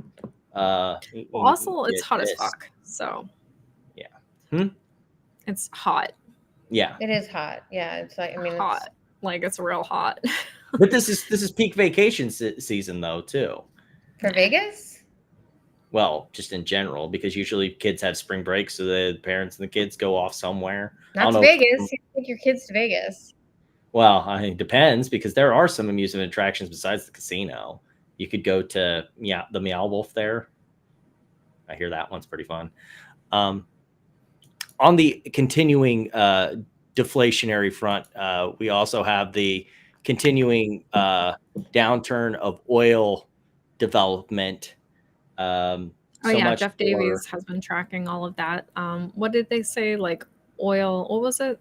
Drill baby drill. That's the one. Yeah, how drill baby drill is not at all. And in fact, you know, even not just Jeff Davies, but Jeff Schneider has been saying that like a lot of companies have just not been pumping. They've just been sitting on the reserves they have because oil demand has been kind of pretty stagnant. So why build like, you know, he's been talking about drill baby drill, but the fact of the matter is if there's no demand, then none of these companies will drill. Just saying, it just all seems to be pointing to recession. And maybe you guys can, but that's kind of where I'm seeing it. Like oil is a pretty good leading indicator. And we've had spikes because of like the Iran conflict or other things going on. For the most part, oil prices have been on a downward trajectory. I think that's a pretty good signal of where things are headed. I find this pretty rich. Not that I particularly like Nancy Pelosi or don't think that it's warranted given Congress's penchant for things, but pot calls kettle black is a great way to title this one. I think, considering everything that we've talked about with the Trump administration. You know, we've talked about, you know, if that's the case, then Trump shouldn't, you know, like when he was at Turnberry or wherever they travel to when he plays golf in the Secret Service, like I don't think he should benefit from everyone staying at his hotels and playing on his golf courses. And I mean, let's get it. You want to get down to the nitty gritty? We can, but like, Well, he that's- shouldn't. That's You're a right. but they do. Of course, and they did on the first presidency as well. Like he played golf the majority of the time. Look, for I his don't think first that presidency. they should be insider trading either.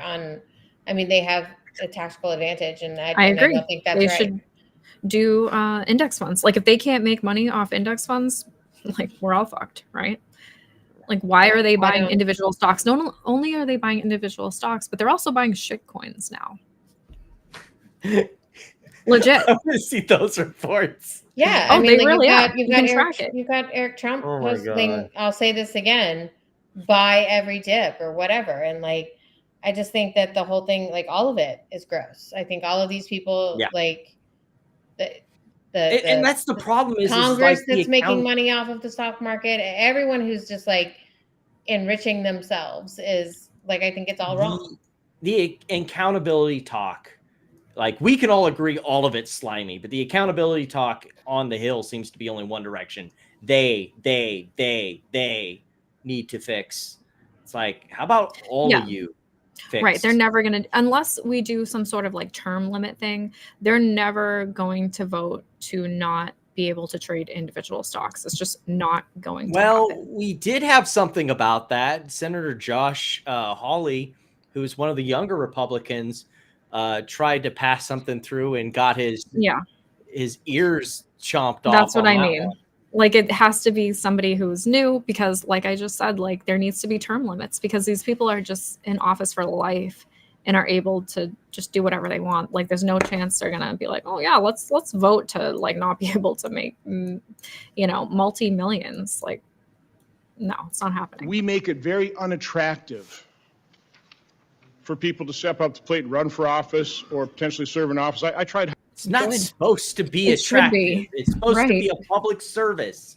No. You are doing the will of the people. You were there not to enrich yourself, but as a public servant. Fuck off. Well, how do you make it unattractive? You're paid $170,000 a year. Well, that's not enough. And then you all leave multimillionaires. Like, what's unattractive about that? Well, that's the attractive part is that you can trade individual stocks that you know that you're going to be like voting on some sort of bill about, and that's even more money. Just making $170,000 a year. That's more than what's the median? 80? Median for DC. No, the median like pay. I think it's like yearly. It's even over like 80. US median is 70. 70. For an individual household is 106. Mm-hmm. So they're getting as an individual. Yeah, you're public servants. 30% more than. Yeah, you're public servants and you make more than, even just in your yearly salary, you make more than the public. Yeah. You make more than some households do. The average household is 106. Mm-hmm. CFO many years ago. This after the passage of the Stock Act. Would have been great. I could have had somebody really expert in international taxation, that type of thing. I could not find anybody willing to do it. So this piece of legislation, really, it's legislative demagoguery. We do have insider trading laws. We have financial disclosure. Not for you guys, though. Nope. That's the problem. And even their financial, if he's saying financial disclosure, like, what do they have to, they disclose it, 3 months later? 3 months, yeah, which is when they've already made their money. That's another thing. Like if they're going to trade individual stocks, make the disclosure, within 5 days. So that way we can trade with them. Like, what the fuck? Yeah.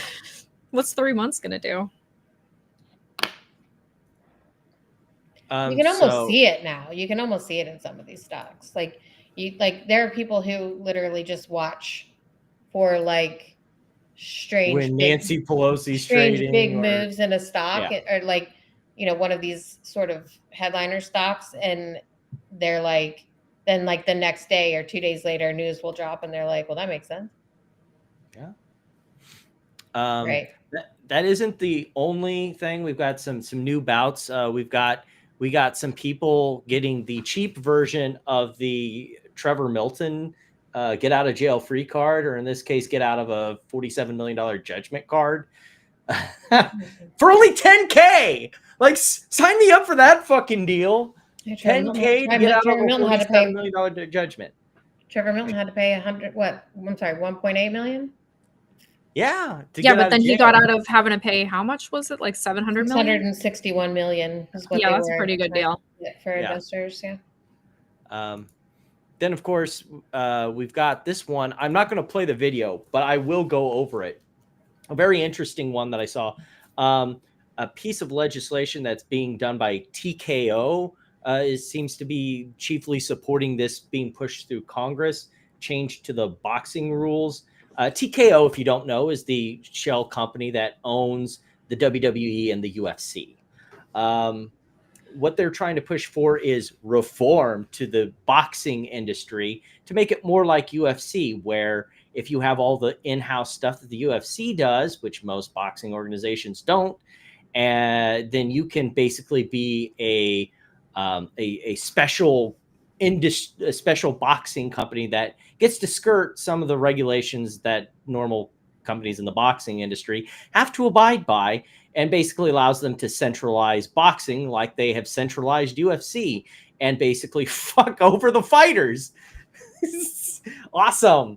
So that's hand-tooled legislation that's going through Congress right now. I suggest listening the whole 20-minute video in your spare time. I don't think we have really a lot of time. We usually don't to go over longer videos like this, and I didn't have the time to clip it up. But basically, that's what's going through Congress right now, is a bill to basically make the UFC's monopoly even bigger by allowing them to weasel their way into the boxing industry and monopolize it. Isn't Dana White somewhere in there? Yeah, probably. And of course, that's a deal because, you know, Dana White and Trump are like,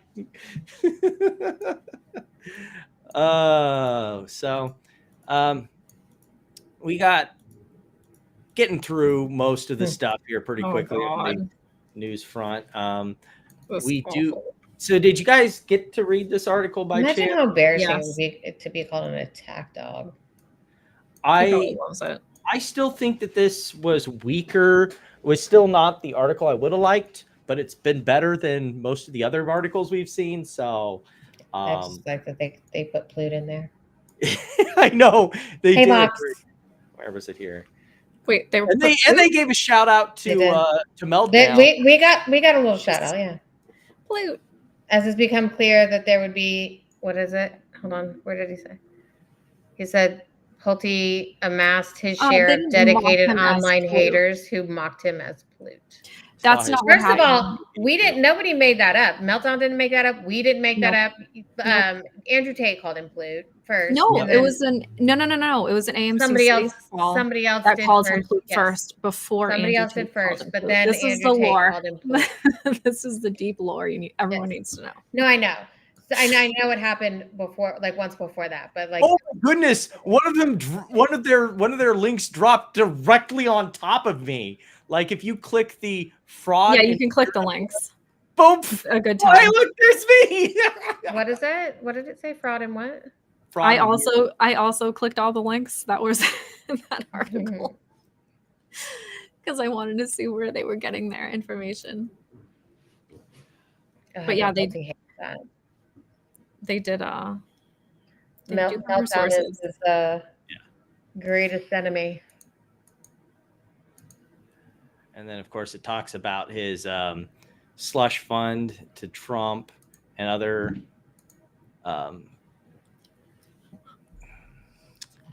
It's a pretty good article. Like I don't think enough people talk about that super PAC with him and Pam Bondi. That.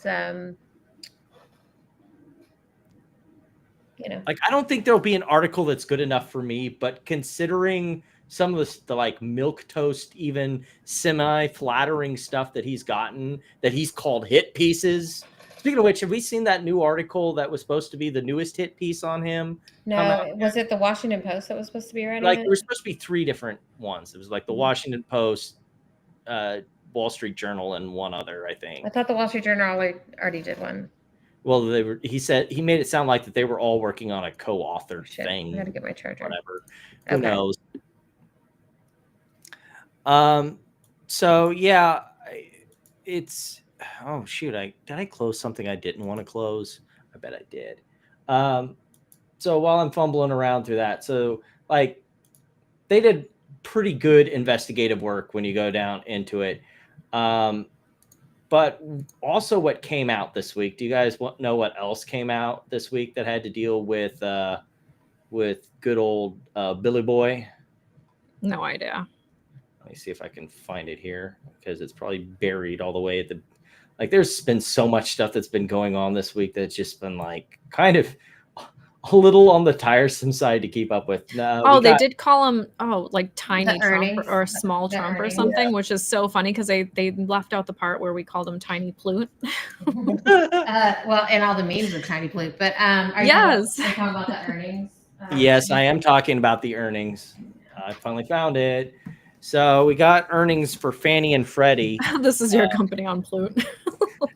Like, okay, to be fair, we did talk last week about how home builders were getting reamed. So not surprising that the people guaranteeing the loans for you to go out and buy your property already got reamed.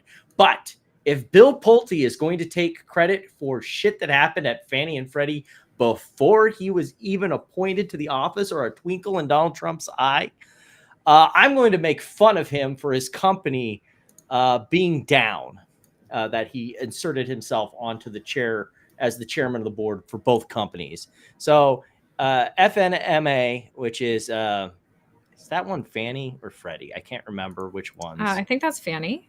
Okay. Year over year for Q2 was down 10% in revenue and down 26% on total earnings. They were also down 15% in Q1 year over year. So those are the 2 quarters so far when Bill Pulte's been at the helm. Not been pretty.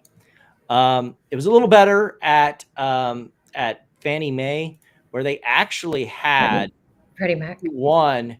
They That's had Freddie. Okay, it's Freddie. Okay, that's Freddie. FMCC is Freddie. Okay, so Fannie was the one that was down a whole bunch.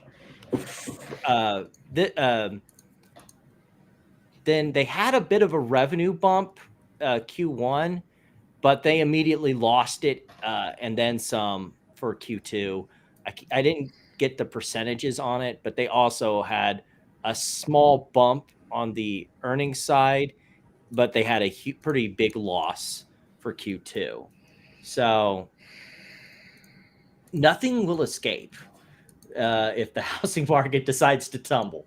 And it seems like so far everything's on a downward ski slope. That includes the builders, that includes the loan originators, that includes the people dealing in mortgages. Well, again, like he can keep saying that the Federal Reserve affects this and that, and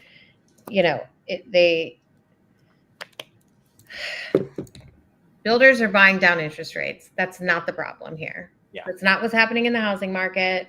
Like these people who didn't overpay on their house and have a ton of equity. They're not trying to sell that house and fucking go blow it all on a new house. Like people are going to sit on that because that's where their wealth is tied to. And if they go and try to, leave and go buy a new house at these prices, all of that goes bye-bye. So people they're not going to do it. Yeah. And that's the big thing. Like even, that even Jeff Schneider was talking about that, like all these the current interest people. rates at 6%, that's not historically high. No, it's not. Like that's pretty close to average. Yeah. It's called house, like they call it house rich, right? Like, and like there's a ton of people now who are quote unquote house rich, and they won't be. It's like paper rich in stocks. If they go pay the prices now for a new house. But we did see a huge spike in trading and the share value for both Fannie and Freddie when this news article from Bloomberg dropped, where Trump was meeting with the bank CEOs to talk about how best to offer Fannie and Freddie. I read the article, and to me, it sounds like they're still undecided on how to do this. So everyone piled in on, buy the rumor, and I have a feeling it's going to drift slowly back down again. Number two, like dilution was not off the table. It's never going to be off the table. Yeah. We I even mean, had anybody who thinks that the government is going to let go of this without cash monetizing. cow, they're crazy. Like, you're just crazy. And we even had a CBO report come out that was posted to the Fannie and Freddie subreddit that basically said, actually, it would make the government more money if you just held on to Fannie and Freddie. You would actually lose a lot of money diluting out the shareholders and selling off the company by about 100 million. Like, I think they said monetizing and doing some sort of partial thing would net the government, I think, 125 million. And then they said doing a full dilution and just completely spinning out Fannie and Freddie would only be 150 million to the government. Yeah. So like that's basically what's taking them so long, is they're trying to figure out how best to game this. And like I don't like, even with the common investors right now, there's very like cash flows in revenue and free cash flow that are going to shareholders. Like you saw the EPS there, it was 0. Like the amount of revenue that they're making is so infinitesimal compared to the current share count, let alone whatever possible dilution there is, that the amount to shareholders is not even measurable. It is infinitesimally small. So what value is there for the common equity holders? Like, answer that question. And that's why I continue to have problems recommending Fannie and Freddie until we get some more concrete details as to what's going on here, what's the dilution, what's the preferred situation. As much as people think that Pulte's going to do it, like if they bring him out, like Pulte loses his job, so he's not in any hurry to do it either. I mean, he made himself chairman, but he'll lose the FHFA job. Like that goes away. If it's not under conservatorship, then you don't need his position.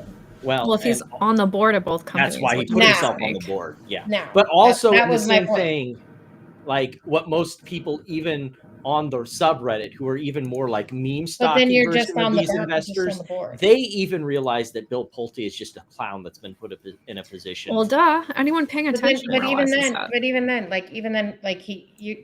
you're still just on the board. Like, you're not CEO of the companies. Like, I mean, that's more than he was before. I know, but he's on 2 boards, right? He wasn't. Plenty of people he was voted out of the board last time. Boards. Yeah. Yeah, but not him. I know.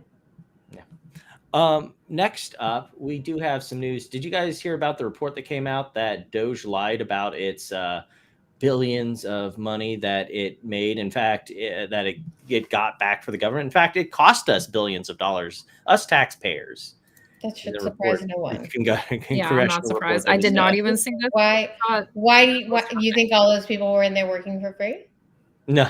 Yeah. No. And this just like the systems, like didn't they put it all on like Palantir? Like, yeah. I mean, come on. Yeah. You didn't think all of this was happening out of the goodness of these people's heart, right? Yeah. In fact, you can see the tick up in the government expenditures. Sure.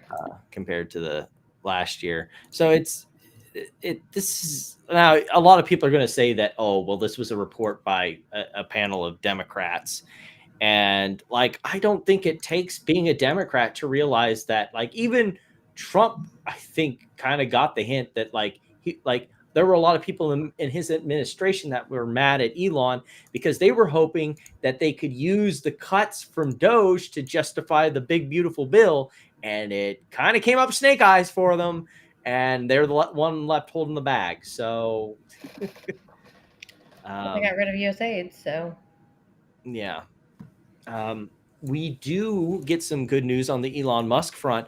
Remember that lawsuit that we'd been talking about, that I didn't really want to run with it because there was talk about Tesla editing the FSD data, but I didn't want to go with it because I hadn't heard verified. We did get a judgment in that lawsuit, civil lawsuit for negligence due to autopilot, and judgment was granted for the wrongful death lawsuit in the order of $240 million that Tesla will have to pay out. So the trickle effect from that, and I was reading an interesting tweet on today, is about like insurance companies, people who, insurance companies, like the people who drive Teslas, like their insurance is going to go up, right? I mean, because it's going to set a precedent for, you know, these people who are driving these FSD cars. Well, and not just that, but like, look at it this way. You've also got them trying to apply to get around the regulatory hurdles in Texas to do their robo-taxi shit. What is this going to say about that? Like, can these vehicles be trusted on the road? I mean, and it was a good point, like that I can't wish I could remember where I don't remember. It was something I was reading, but it was a good point. I mean, how do insurance, like how do you price that out? Well, you may get it where they just don't even try and price it out at all. Remember, we had several insurance companies, big ones like Geico and Progressive, who just straight up when the Cybertruck came out said, we're not insuring that shit. We ain't touching it. Yeah. And that may be what happens with these FSD cars, where you go to your insurance company and they say, we're not touching it. Well, don't they all have it now? Yeah. And like, that's what I'm saying is like, you know, well, that's I'm saying that affects more than just Cybertruck. It affects all right. Tesla, right? You know, right. We don't know if that's where that's going to go, but I mean, that's not out of the realm. Like, that's why I was mentioning the Cybertruck. That was like a use case that some of these companies are just like, no, absolutely not. So if you get this lawsuit, is there more? Are insurance companies just going to be like, that's not worth the hassle of insuring? Because something could go terribly wrong and then we're screwed. Yep. I know you brought this one up, but I can't remember why. I know it was in the Discord, Amy. Do you want to? Did you have a thread that you wanted to pull on with this one? Because I know I've got a thread. And not really. I just thought the private equity and yeah. See, my thing about the list of all of the Kiretsu stuff there. So yeah. Yeah, I my only thing about this is, and it's a sign that Bed Bath is coming back. You probably want to pull on like a serious thread. I was just like, yeah, check. Okay, I wanted to make sure before I went in that tangent because, like, Amy was shitposting. After basically taking Trump's head for the past 30 minutes and going don't, I want to come back around and be like, you know, there's also shit that I don't like over here. And we've talked about before. I mean, we had the entire like book club video that we did where we talked about our big sojourn into the private equity shit show with the Caesar's Palace coup. And we talked about how a lot of these private equity companies either, you know, they make bad investments like we do, or they buy at the wrong time, or they buy a shitty company that they're trying to, like, you know, get value in and refurbish and then, you know, sell on to someone else. So, like, I'm not trying to say I want to be like this big defender of private equity, but I find it disingenuous when these populist figureheads go around like saying private equity is the root of all evil, you know, without, and then they cherry pick a few companies like which are shown up here, and then they forget like companies like Joanne and Party City were kind of fucking shitty. Well, a lot of these were LBOs, and it's funny, like if you remember back to when it was a Pulte space, and he was talking about GME, and it was right after they had raised, right after the Roy and Katie had come back, and they raised what, like, was it $4 billion? Yeah. And they were all like, you know, stoked about what they were going to do with the $4 billion, whatever. And Pulte's like, basically floats that he should do an LBO. And like, it was one of those moments in my head where I'm like, if these kids could read, they'd be pissed, right? Like, because like that they fight like all of these things, right? That they talk about, Joanne and Toys R Us and all the Red Lobster, all that stuff. They were all LBOs that went bad, and you know, it was, I don't know, it was just funny. Yeah. This was an interesting one that I had a back and forth with Platinum that I kind of want to get and talk with Bronco about in much more depth. There's a video that she gave to me that I thought was really interesting. We're not going to go through the whole thing, but we're going to kind of... Well, that's just going to get worse. That's going to just get worse. Yeah. Data centers and, you know, all the stuff that's coming with this is, that's just going to... Yeah. Maybe you could give us a little brief explanation, Platinum, since you were the one who brought up this video of some of the things that were this Mara? Oh yeah, so right, yeah, I watched this. This is the Mara mining company in Texas, and these are people, like basically people that live all around it, complaining about different health problems that they have. Apparently, I guess Texas has a limit for noise pollution where it can only be 85 decibels is the limit, but they were taking readings in their houses at like 2 o'clock in the morning where it was over 100. Yeah, which is absolutely insane. And so like obviously, you know, people have headaches and they're complaining about all different things about like, you know, their houses that they live in, like how are they even going to be able to sell them? Like with this are we about to backyard. We're about to have an Aaron Brockovich type moment here? Perhaps. I mean, honestly, at this point, like one of them said her horse died and she's not really sure why. Yeah. Like it was healthy before. And I mean, well, and when you have this constant ambient noise, not only does it make it hard to sleep, which leads to all sorts of problems like the headaches. People who are sleep deprived end up getting paranoid. They get very agitated. They're, you know, it leads to other health problems that are not all medical advice. Well, did you know that on like the day of daylight savings, when you lose an hour is like when they actually have like the most heart attacks? No, like the most heart attacks that people have. Yeah, like when you lose an hour, like just that 1 hour. That's the worst. That much of a difference. Like it's crazy. Wow. Like these people are like, I haven't slept since like 2022. It's like, eesh, it's not good. And so, well, wasn't there that one guy that said he had like I don't know if it was a stroke, but he had some problems. The guys that was the neighbor to one of them, because I listened to some of it, as you can see, or like the first 6 minutes or so. But yeah, I think that this is also kind of also the reason why I want to bring on Bronco is for maybe a special on this is he did like a 4-part about how Texas is kind of becoming the data center capital of the United States, because, you know, not saying that this would have happened with MMTLP, but part of MMTLP's problem, aside from they didn't have any actual natural gas or oil assets, was that if they did, it was kind of stranded gas. It's out in the middle of nowhere. How do you pipe it in? So like the reason why you get a data center like they were talking about in the video is because you have a site, because they were leasing land from one of these oil and gas companies.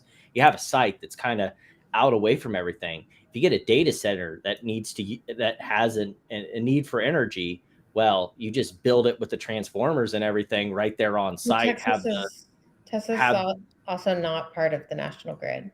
Right. Yeah. But also you don't need to worry about transferring the energy. You can have a data center built on near your well, and then they burn the resources right there for the, you know, that's why they probably at least, so that way they don't have to worry about the transmission costs. They can just build the data center there right next to the wells, burn the energy, and not have to worry about anything. And that's what, you know, that was some of the things that, you know, Bronco was talking about, along with some of these other infrastructure things about that need to happen in Texas if it's going to become a data center hub. But that was one of the things that he brought up that I thought was really interesting. There's a lot of stranded hydrocarbon assets, and a great way to utilize the fact that they're stranded is to basically encourage data centers to come out near your wells, and then they, you know, you don't have to worry about shipping. Yeah, but that puts a lot of stress on us because, like I said, like we're not part of the national grid, right? Like we have ERCOT, we have our own, and like, you know, all these data centers coming and things like that. Yeah. That was another thing he brought up is there's a lot of things. There's water, and then there's connection issues, and then there's effects like we talked about in the video on the local communities. He was talking more so about taxes, tax revenue, and local schools and other infrastructure needs. But I mean, these are all legitimate concerns for a state like Texas, who is, you know, trying to pull some of this like Silicon Valley sort of stuff that would traditionally go to California into Texas. And this is some of the growing pains that Texas is having to deal with as you're dealing with this sort of thing. So maybe we can send Amy on an exploratory investigation report. Do that. You're not gonna find me posting fake pictures of oil wells and stuff.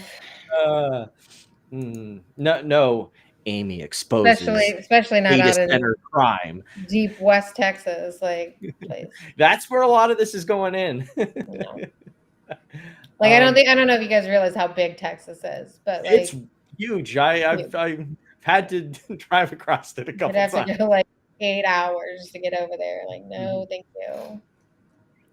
Another thing that Platinum brought up, if you want to carry away with this one, did you?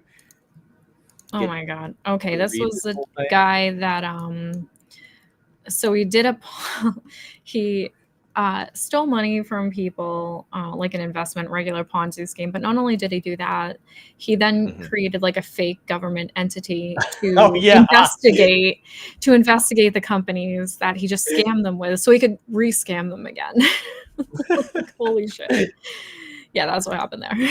Oh my goodness! Because I have an alert set up automatically for like the DOJ if they have like any new financial crimes that they're announcing or whatever. Like it automatically goes to my email. So that's how I got that one, because I'm just waiting for the John Berta one. You know what I'm saying? So you got to keep up to speed. You got to exactly. Exactly. Okay, so we got a couple more things and we can move into meme stock stuff, and we've got plenty of cushy time for that, it looks like, as opposed to last week where we were basically down to 30 minutes rushing around. Okay, here's the meme stock stuff. So we do have one thing that I wanted to deal with quickly. Again, not going to watch the whole video. I think you should go watch Patrick Boyle's stuff. It should already be on your subscription feed already, and listening to it. I hate that they changed it to from the join to subscribers plus, because it confuses me. It makes me think I've not subscribed, which I think is kind of the point, is to trick you into joining the premium membership thing. Like, can you change this button, please, YouTube? But anyway, this was a couple weeks ago, but apparently Jane Street is getting hit by India's version of the SEC for basically manipulative trading. They say that it was a simple arbitrage trade, arbitraging the difference in the price of the underlying share and the price for options on the same company. What I thought was more important from this video is, if you thought American traders were degenerate, apparently Indian traders are even more degenerate than American traders.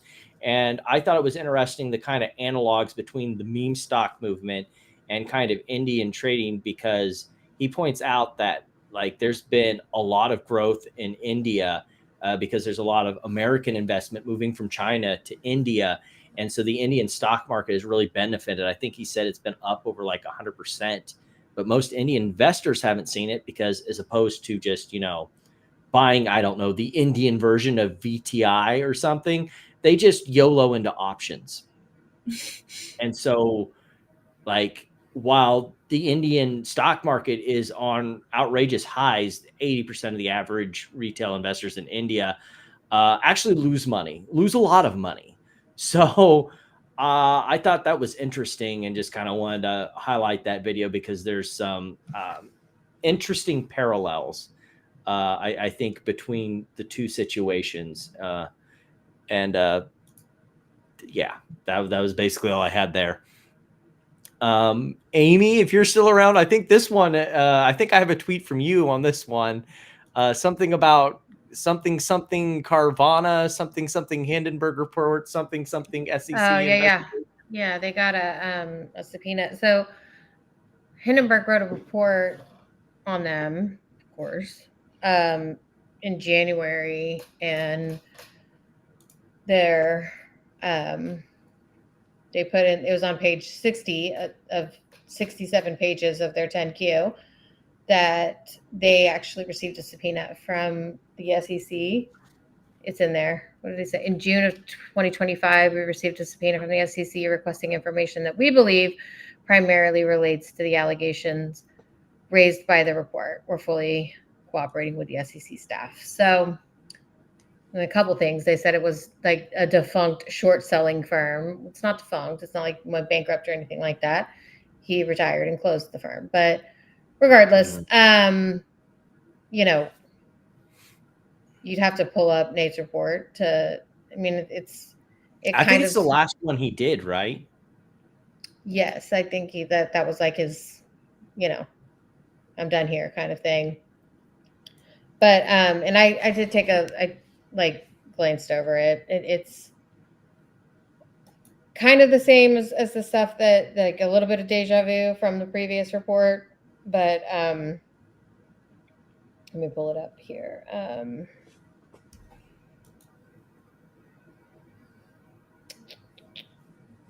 second. I will note that there's one word that Carvana did not use to describe the short report: inaccurate, incomplete, or misleading. That's several words, Jim, but yeah, we'll go with it. Well, yeah, I mean, like, and part of it's still like the Garcia, they're still like selling shares, I think, every day. Right, so year to date, they've sold over 5 million shares, including July tranches totaling 175 million at prices around 340 to 350 per share. In 2024, they disposed of approximately 10 million shares with peak activity in Q4. December sales of 1.5 million shares at 200 to 250, value exceeding 1.2 billion, representing the largest annual outflow. So there's several different things, but like they still have, let me see.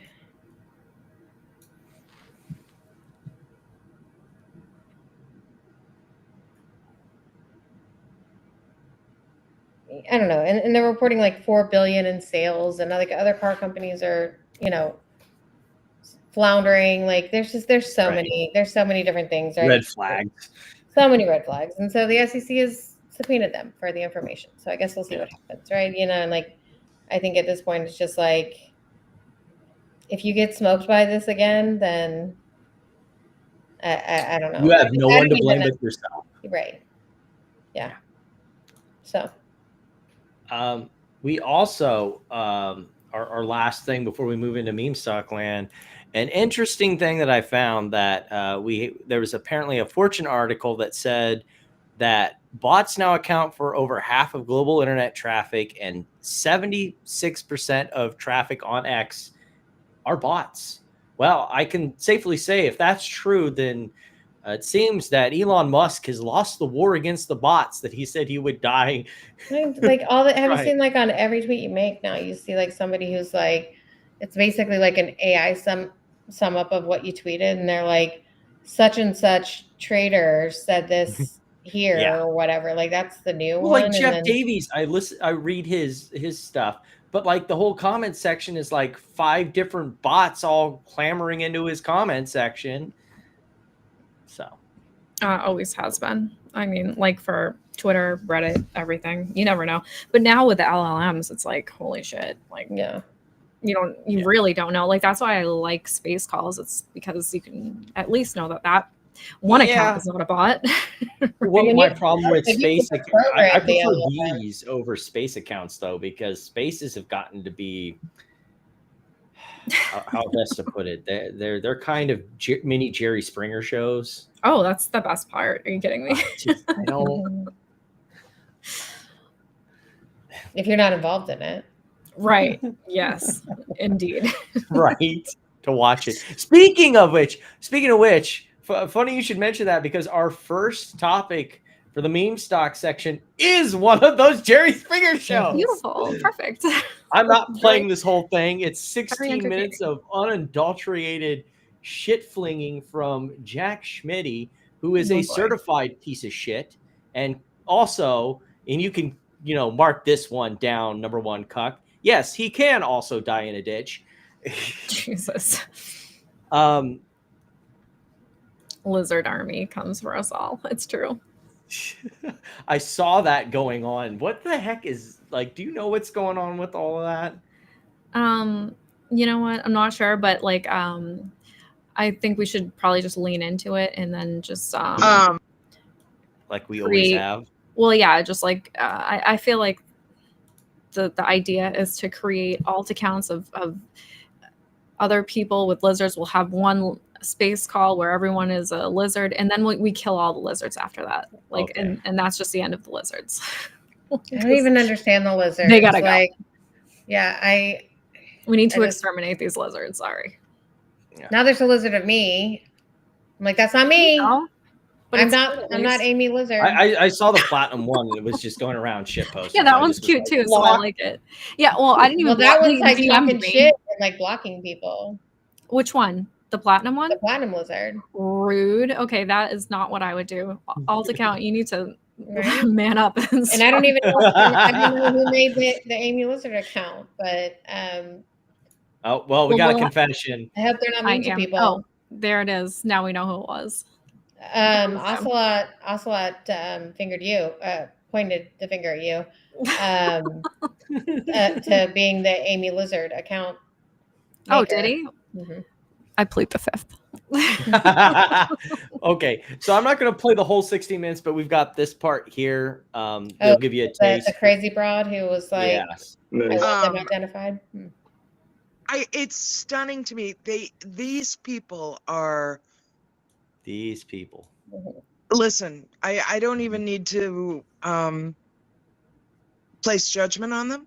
Yeah, you do. But you know what? This is my favorite part. I'm not going to judge any of these people. I'm just going to have other people do my bitch work for me. I'm going to spend this entire two-minute screed talking about what all should be done to these evil people, but I'm not judging them. I'm not judging. This is like when someone says, "No offense, but." Yeah, I know, right? That lampshade should tell you right away. It's like, I'm not being racist, but yeah, as like, the lampshade drops. No, but I'm really fucking racist. Yeah. Everyone else should put it out there. Other people can decide. I'm not going to, but everyone else who should. they are, where they live, what they're involved in their communities. Oh yeah, this crazy person. Whatever their motivations. She says something about. She says something about the kids' schools too. I don't even know who this is. Yeah, and she was like, I don't either. She's like, oh, we should contact their neighbors and their kids and their families. Yes. I'm like, dude, I haven't even talked to you ever. When they Like, go you to haven't- try and get a loan for their car. Your kids' like, schools. what the fuck? Well, I own my car, so but Yes, yeah. Like this person, like, why don't you just DM me if you have a question, you freak? Like, what are you doing? Short positions and maybe even on inside information. No short position. Or whether they're just getting paid, they're just paid social Not media paid. I wish. tools Yeah, I know, right? to harass. You know who is people. paid? Like this is the funny thing about this is You know who has been paid, and the only proof that anyone on Plant. Twitter has ever been paid is pumpers. Yeah, for them that would be C Plant. You guys wake up. But they have Also, no problem with him. No. Yeah. Well, yeah, because he speaks the right words. He It's the top same as the oil person who was reports. posting.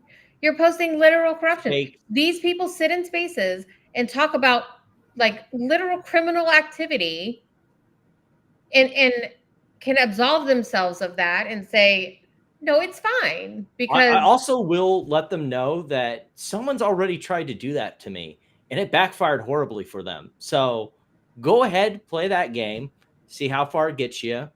Because they've already tried. My employer doesn't give a shit. Does not give a fucking shit. Say you hate crime and you hate all this corruption, you hate all this stuff. You don't. If it suits you, you don't. Yeah. And that's always how it's been with these cults, no matter who it is. Now, the truth is, the stories should be about members of this community, good people who didn't do anything. But that's the thing. Like, can we put a huge good asterisk people. after that? Good people. Like, you're not good the people. Previous 50 seconds. Yes. Like, listen to what you're about to say. Like, that's not what good people say. You've never heard any of us, like, as much shit as they talk about us for telling them the truth, you've never heard any one of us doxing people or saying that they should be called out to their communities. Like, Never. It's never personal. Like, well, at least for me, like, I could it's not. give a fuck. Yeah. It's crazy. It's crazy that you can say that you are good people with what's about to come out of this bitch's mouth. And it looks like they were right in their decisions. They're not stupid. They're not dumb money. The people, we've lost some people. The story should be about them.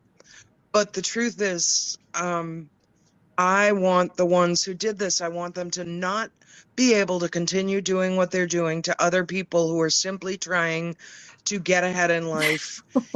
I'm sorry that free speech is still a thing. If I think you're an idiot, I'm going to tell you that you're an idiot. And if you don't like that, there's a block button. But if it's really causing you that much angst in your life that I'm calling you an idiot, I suggest that you disconnect from the internet and go fucking touch grass. Like, seriously. Let her keep going, because she's gonna do it all right now. And they should be rototilled publicly and have to contend with it in their communities every time their name is Googled, whether they want to rent a goddamn apartment, whether they want to. They should be homeless. Their name should pop up as being tied to this and their role in it. And that's that. And the good Look at news this. is Look at this fucking Mother Teresa saint. What a fucking saint. Good person that is. And the good news. I don't even know what rototilled means, by the way. The good news is that most the people I know in my community don't even know who these dumb fucks are. Don't give a shit. And even if you did approach any of them about it, they would still not give a shit, because it'd be pretty easy to identify who's the piece of shit in this situation. If I would know, because I've MMTLP had this personal experience already from another meme stock community. It fails every time because people can see who is the psycho, and it's you. It's you. If I said MMTLP to anyone in my real life, like, they would be like, yeah, you're like, are you having a stroke? Are you okay? Like, these, what are those letters? Like, how that does not sound like Dr. X. She would not fail us in this way. Yeah, Dr. X is the CEO of AMC eventually. Okay, I love Dr. X. It's not Dr. X. That's Erin Vaughn. She's one of the best accounts on Twitter. But, like, no, I just lost my thought. Never mind. Sorry. Okay. Oh, they think that they're doing this important work, right, with their spaces, and they're fighting corruption by having spaces plotting out actual crimes, like, and they think that they are these fucking saviors. Like, Junk Savvy thinks the same thing while she slanders Fidelity. Like, they think that and the only reason she gets away with it is because Fidelity, like, it doesn't affect them in any way. And, you know. Yeah, it's like, it's mental illness. This is mental illness. Like, but it's everywhere. So, but like, what's the plan? Like, you guys call my grandparents and tell them that I read the filings or something? Right. Like, yeah. You think they're gonna give a shit or even hear you? Like, come on. This is crazy. You call my work, you'll get me. You know that your hairstylist tells me the truth. Did you know Amy said, like, when the reverse split happens, we're gonna lose money? Like, oh wow. Yeah, that's exactly. Clients would be like, yeah, she tells me the truth too. That's what I like about her. Right, exactly. Like, find the thing that you have a problem with and, like, fight me on that for sure. Like, that would be amazing. I would actually love that. Like, if you think I'm wrong about something, God, tell me how and tell me why. But other than that, like, I didn't do anything to anyone. Nope. I certainly wouldn't rototill anyone, because, again, I don't know what the fuck that is. Does anybody know what that is? I don't. It's like a. I think it's like when you, like, move the dirt around or something to, like. Yeah. Okay. There we go. Yeah. Like those little things with the spikes that go down into. Like, move the dirt around to, like, make it. You know, that's even fucking weirder then. It is weird. This is a good lead in, because you got, you know, that all happened at the beginning of the week, and then you got near the end of the week, Thomas Murphy wondering why he got kicked out of an event.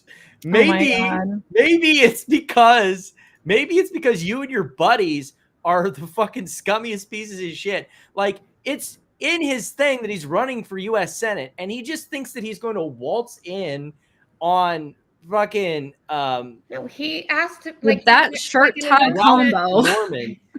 On Ralph Norman's thing. Impossible. But it wasn't, he didn't just waltz in. Like, this was, he waltzed in an hour early. Like, well, no. Showed up way before everybody else. but this was something that you could like sign up to be invited. Like it's like there's invites, whatever, sign up, RSVP, and he did.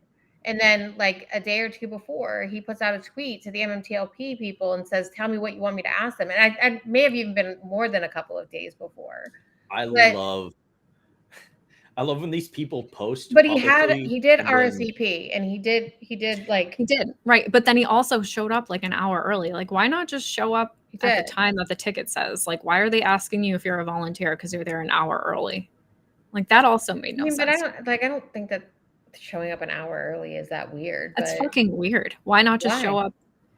Well, because then really he wouldn't have been escorted out. Like, what's the point of showing up so early? Well, and people knew about him.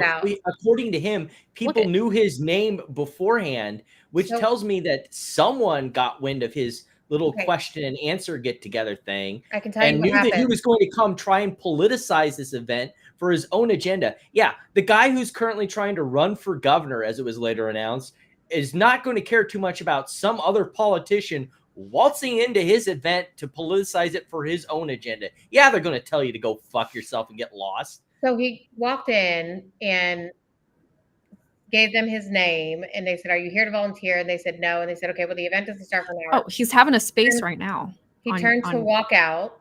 He on was Twitter. walking out of the thing, and some lady came after him and was like, "Mr. Murphy," and then she was like, "Are you Thomas Murphy or whatever?" And he said yes, and she said, "Okay, well, you're not welcome here, and like, so we're gonna ask you to leave."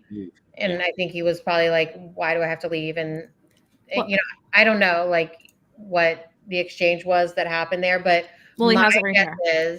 My guess is that they knew that he was there to confront him on, and I even asked him that. I was like, "Was your sole purpose for being there to ask questions?" Because like, yes, that post got quite a bit of engagement. So, and Ralph Norman has had issues, like they have rototilled him enough that he probably has a staffer that monitors for it or whatever. And so I think they probably saw it and they were like, "Yeah, that's not what this is." This was his like announcement that he was going to run for governor with like families and children, and like this wasn't a town hall. This wasn't the place to come and ask him questions. This was more of like a celebratory, like, I'm going to run for governor type thing. And so they were like, "We don't want like a disruption here of you like asking us questions on behalf of this community that has, you know, been horrible to Ralph Norman." So like it's his own private event. Like he has the right to do that. And this guy really kind of publicized that that's what he was doing. And like, they were like, "Yeah, no, you're not going to do that here." That was my entire point. Is like, if you're going to politicize someone else's event, of course they're going to like, tell you, "He's "Go a fuck veteran," yourself." and he's like, I like respect. My dad was in the Navy. Like I respect all veterans, but like the way that community like tries to use that as a weapon is like disgusting. It's gross. Like that's, you know, like, yes, and I'm sure that they were probably respectful. They were just like, you know, you're not welcome here. Like, well, that's not what we want this event to be. He said, "I drove to his event, parked, walked into the front door, and was asked if I was there to volunteer. I stated no, I had tickets to attend, and was told the doors weren't open for guests yet. I turned and walked out, headed back to my truck. While walking, I heard a lady call me Mr. Murphy. I stopped, turned around, and walked back towards her. She asked me if my name was Mr. Murphy. I replied yes. She then told me I wasn't welcomed, and if I didn't leave, I would be arrested for trespassing." Okay, my question is, why not just fucking go in at 3:30? Like, why are you there when the doors aren't even open for guests yet? Like, that's just, I don't know, a little weird to me. But look, he's having a space call right now. I'll have to grab that later. Which again is probably why that Well, it's not recorded. Oh, don't worry. We have ways. Okay, all right. Well, it's probably why that happened, right? Because they probably had his name flagged. Look, and Platinum. got there early. Go ahead. Look, Platinum. You know the golden rule of the internet. The internet's forever. Yeah, nothing If ever. you're gonna put dies. Yeah, that's something right. Yeah, if you're going to put something out there publicly, it don't disappear. So right, teach your kids that, everybody. Yeah, never put anything online that you don't want. That's why you shouldn't be having these space calls where you're talking about all the evil, vile things that you want to do to other people, because they will find it and it won't go away. Not the only stupid thing out of the MMTLP community this week. Of course, we had this gem. Does anyone want to take a guess? What about this tweet is particularly stupid? I'll give you 2 hints. No idea. First hint is NextBridge is incorporated in Nevada. The second hint is NextBridge's assets are chiefly in Texas and Louisiana. Okay. But BIRT is in Missouri. Yeah. That was the one fun part about this. This is really funny. That is the fun part. Yeah. So like apparently the AG of Missouri is going to look into this. Well, there's only one element of this that resides in Missouri that they would have jurisdiction over. Yeah. They didn't seem to notice that part of that thing. That's pretty funny. But yeah, like there's no way to investigate or even do anything. Was there any victims in the state of Missouri that we know of? At what point would Missouri have jurisdiction over this other than John Berta? Well, in Rob Carter's show, I'm pretty sure is in Missouri. Right. I'm pretty sure he's that's why he was able to get Missouri people. The other funny thing and then his other guest on that show, this guy is like, hey, I need $296 a month. Yeah, he immediately turned around and tried to monetize the cult. That's hilarious. Well, but that's the question. It's a lizard in the chat. Well, and that's Thomas Murphy too, right? Like, I mean, is the MMTLP community being marketed and sold for this kind of stuff? Yeah. Oh, I bet 100%. Like we already talked about previously that Rob does these spaces because his viewership jumps by an order of magnitude every time he does one of these.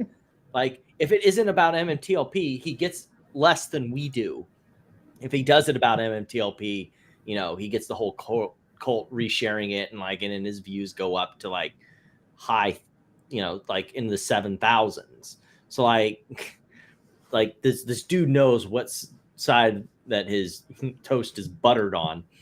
Also, he's been slowly trying to get them more QAnon, which doesn't take much effort. Like, that one post he made, what was it, a week or two ago, where he was like, oh yeah, about the voter rigging and all the classic crazy far right talking points. And that's what the whole point is to do what very few of the meme stock grifters have done, or the ones that are meme stock adjacent. Take the meme stock cult and turn it into a regular viewer base without, talking about the cult anymore.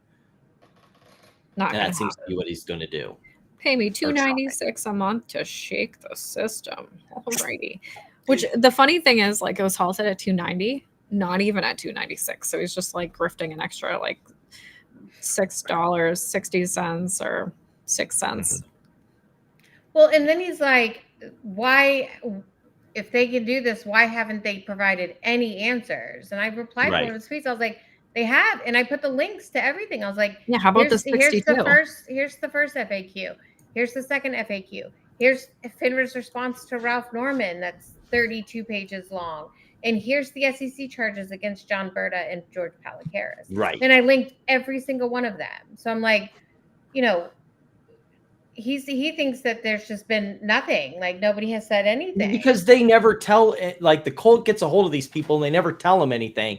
And then it has to be someone else that explains that. Well, sure, because they're saying we can't get any answers. That's right. How they're leading these people in, right? Like, and they're not telling them about the SEC charges. They're not telling them about anything real that's happened. They're just like, we're the victims, and nobody will give us any answers. And like, it's even though you've gotten answers, it's just answers you don't like, and they're not going to give you confidential information, and they don't have to. No audio on the stream. We all hear each other, right? Oh no, I can hear you. Yeah. Let me check YouTube real quick. Yeah, it must be just him because I just popped in on the YouTube stream and it's chugging along just fine. Oh, Twitch shares us. Oh, yeah. Well, that's the only thing that counts, guys. You know, screw I'm the rest sorry. of you. Oh, you know what? You know that oh, it's back. Okay, good.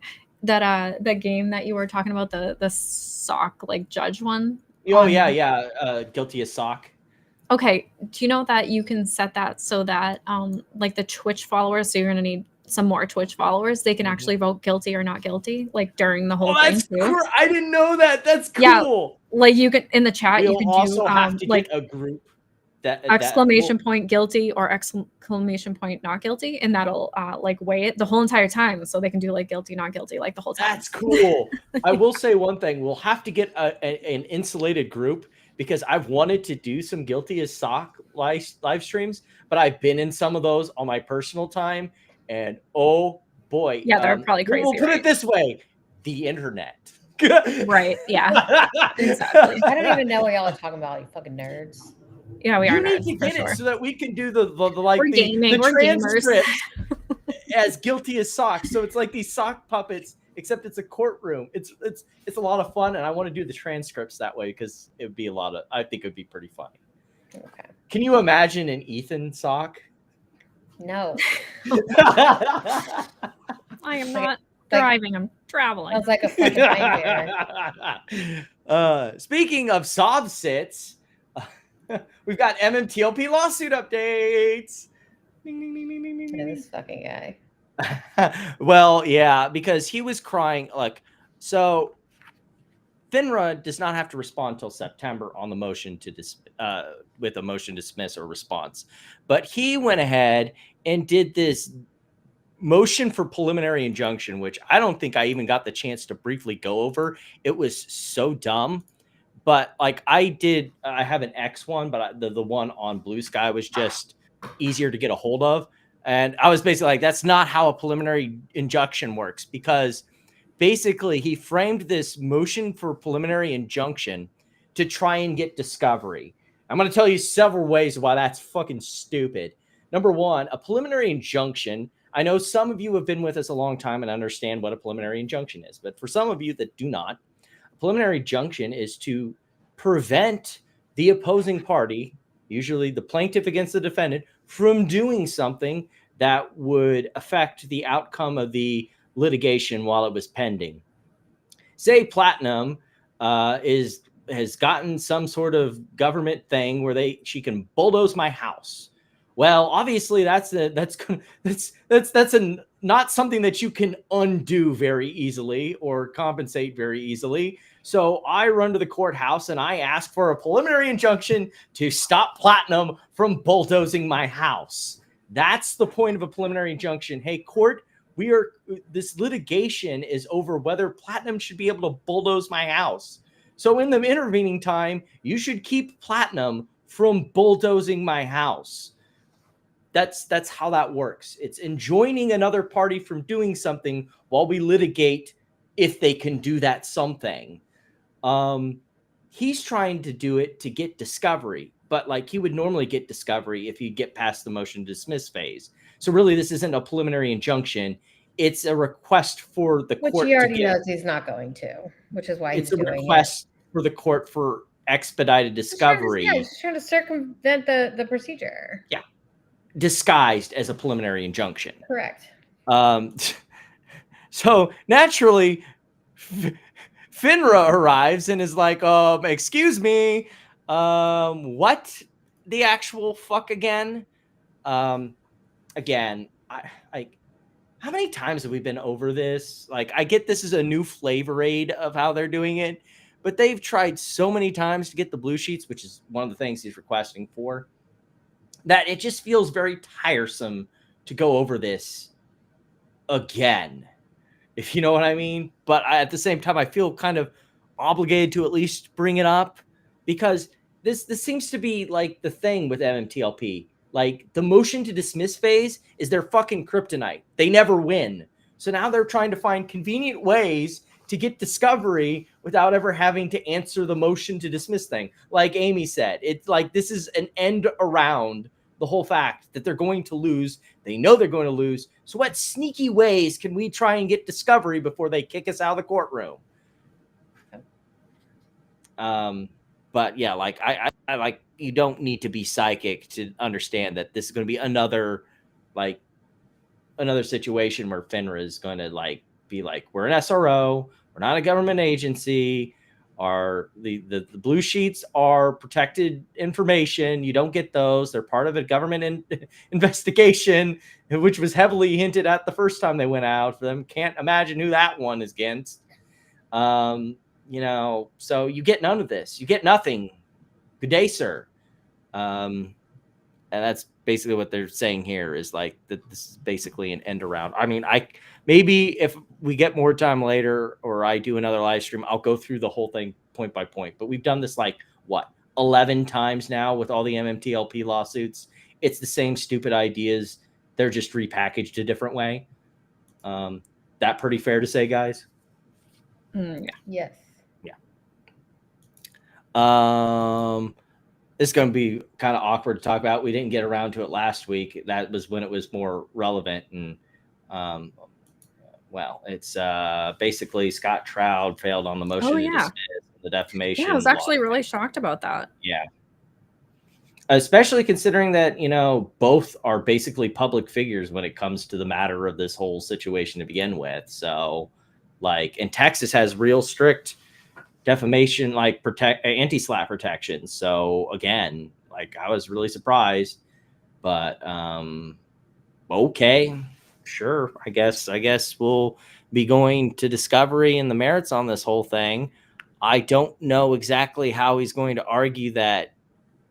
Like, I don't know how Wes is going to argue that he was affected, but I suppose he's saying that he was affected in his personal business, so he's going to go for per se defamation as to per quad, so he doesn't actually have to prove damages. But I don't know. I still find this pretty bullshit, to be frank. Yeah, it is real actual bullshit. Yeah. I mean, it's so stupid. He should be, I mean, First Amendment, right? Like, you're allowed to speak your mind, and as far as I can see, it hasn't affected the Wes Christian's work whatsoever. He got work right after. So yeah, and he's still working on the bankruptcy for metamaterials. Exactly. And he's still doing, you know, QM, all these different, you know, fucking shill lawsuits that he's normally been doing. So I don't know what the actual damage to his reputation actually is. I wish it would have actually damaged his reputation. Maybe he would have gone the fuck away. I mean, doesn't he do that on his own, or? Yeah, no. Check my tweet again on 700 in trade replies. I know I briefly showed the thing about the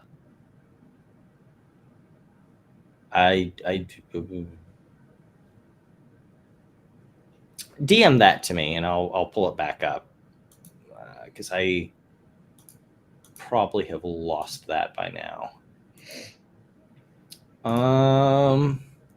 Next up on the list, I think you can handle this one, starting out, Amy.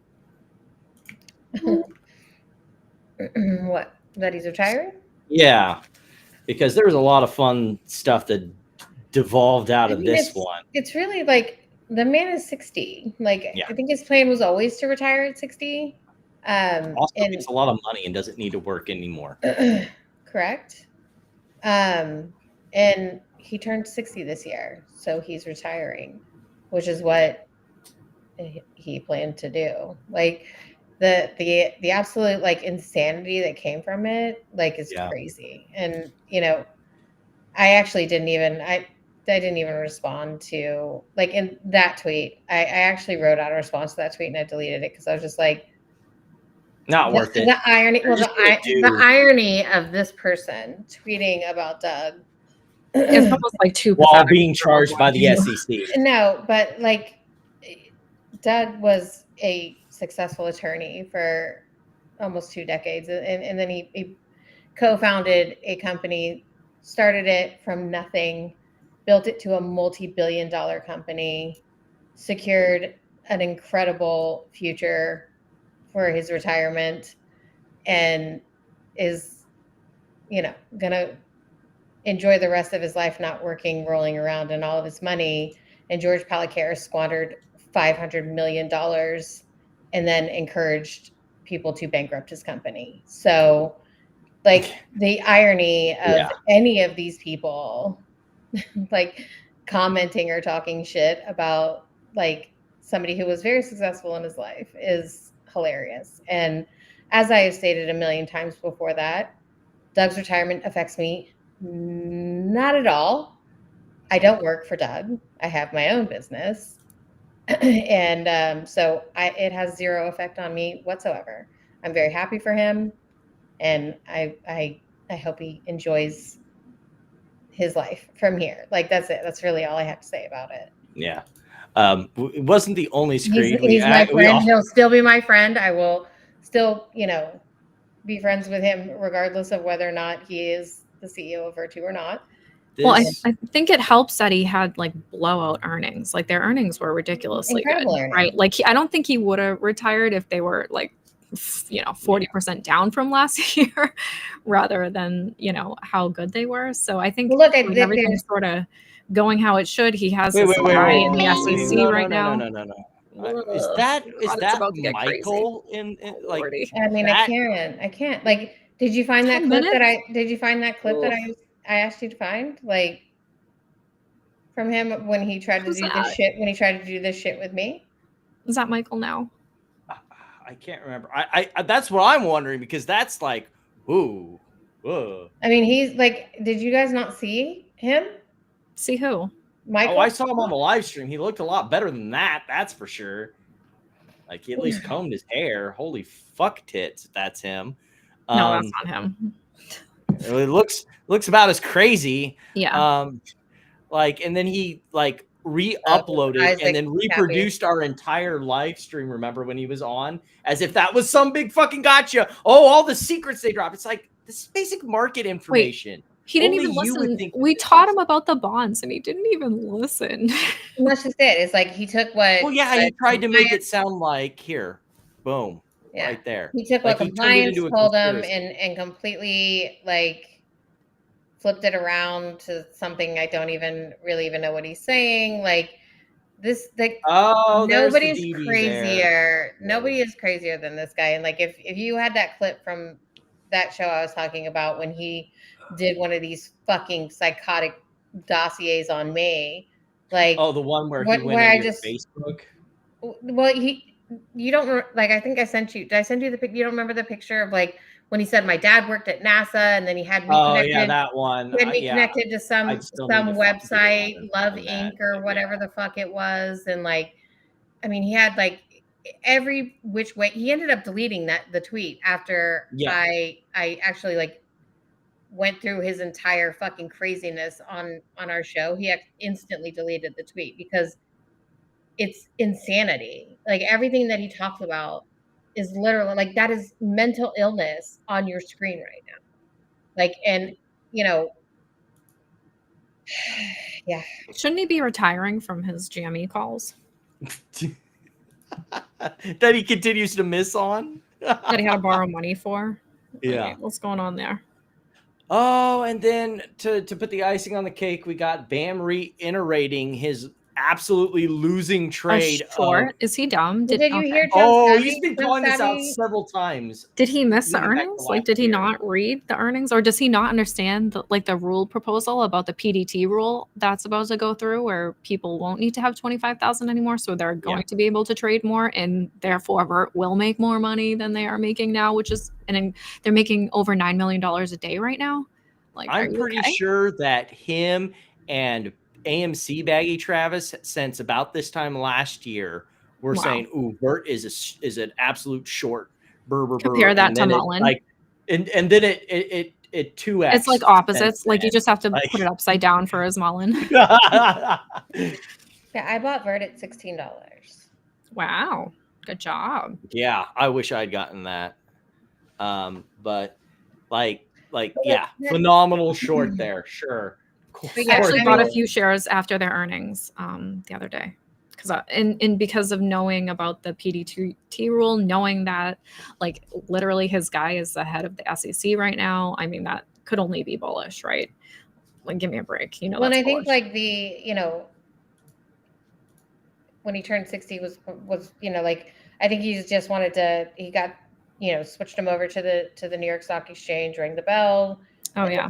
And all that stuff. And, it was like, he's 60 and a a millionaire. Like, go enjoy your life. I think people also don't understand, like, am I wrong when I say that the New York Stock Exchange is like more like harder to get onto than NASDAQ? Like, it's a little bit more regulated. Right. Okay. So people are like, oh, he switched over. Like, okay, but that's they harder to switched get over onto. because, like we said earlier, NASDAQ now is basically OTC plus. Right. Yeah. Like, and that is part of the reason why, is because, what NASDAQ has become. But it's also, I think it's a little more prestigious. It's a different set of investors, and like, he'll just keep winning. They'll keep losing, and it'll be funny to watch. And 24-cent divvy.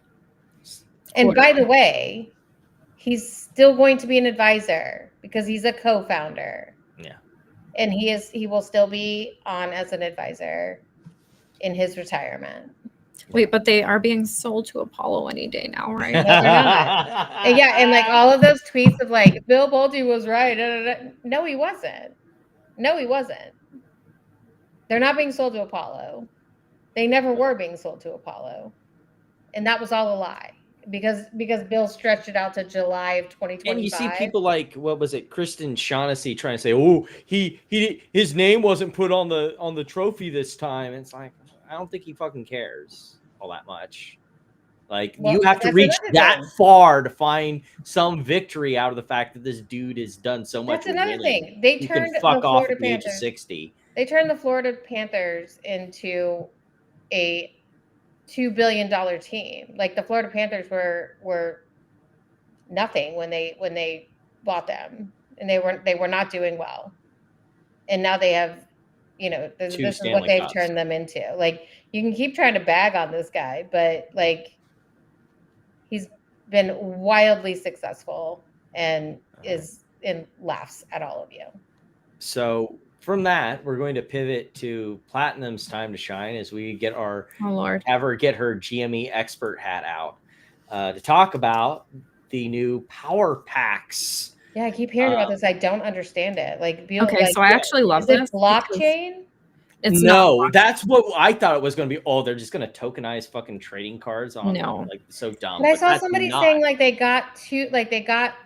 spent 2 hours opening power packs, and then he was like opening them and then putting some in the vault and then selling them back, and then that's exactly how it works. So you pay. It depends on what you want to buy. So are you doing it on an exchange? No, not an exchange. It's like You're doing it through PSA. GameStop and PSA, right? So they have their partnership, which I actually love this as a stockholder, because to me, like, revenue is good. We need more revenue. Let's fucking go, right? And it's like a used item, so they'll make more on margins. Okay, so how it's working is you can already trade your cards in, right? They all go to this like PSA vault. They give you different options, so you can do like either like $25, $50. I think I want to say $100, $500, and then $1,000. And depending on which one, it'll show you like the percentage of a chance that you'll get. Hold on, let me like find because I was watching something about it earlier, and it's like easier to see. But anyways, so like it tells you the chance that you'll get so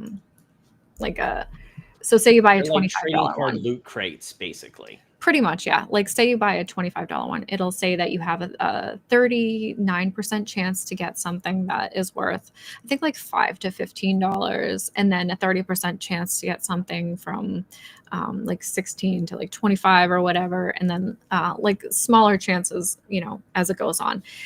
What are the chances that you're going to pull a $40,000 card like Marian's did? We'll get to that because that was. I was shaking my head no, yeah, but yeah. Sorry, go ahead. Very low. Okay. Mm-hmm. So when you pull, but is it like it's digital cards? It is digital, yeah. So they have it all in a vault, right? But you can have it shipped to you if you want to. Like, so if you want to actually have it, like you can pay $6 and get it shipped to you. It's already graded. But you're buying these like packs. So you're paying, like, say you buy the cheapest one is $25, right? Say, you get your like Pokemon card, because right now they only have Pokemon or football. So it shows up, it turns around, you see the card that you get, and then it tells you how much it's worth, which would be like, it's pretty much like the last price it sold for on eBay. And then GameStop will offer you 90%. Like if you want to trade your card into GameStop, they'll offer you 90% to trade it back.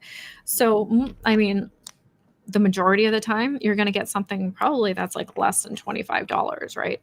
And so say it's like, $20 or whatever, you trade it back into GameStop, they put it back into their vault, and then it could go to somebody else.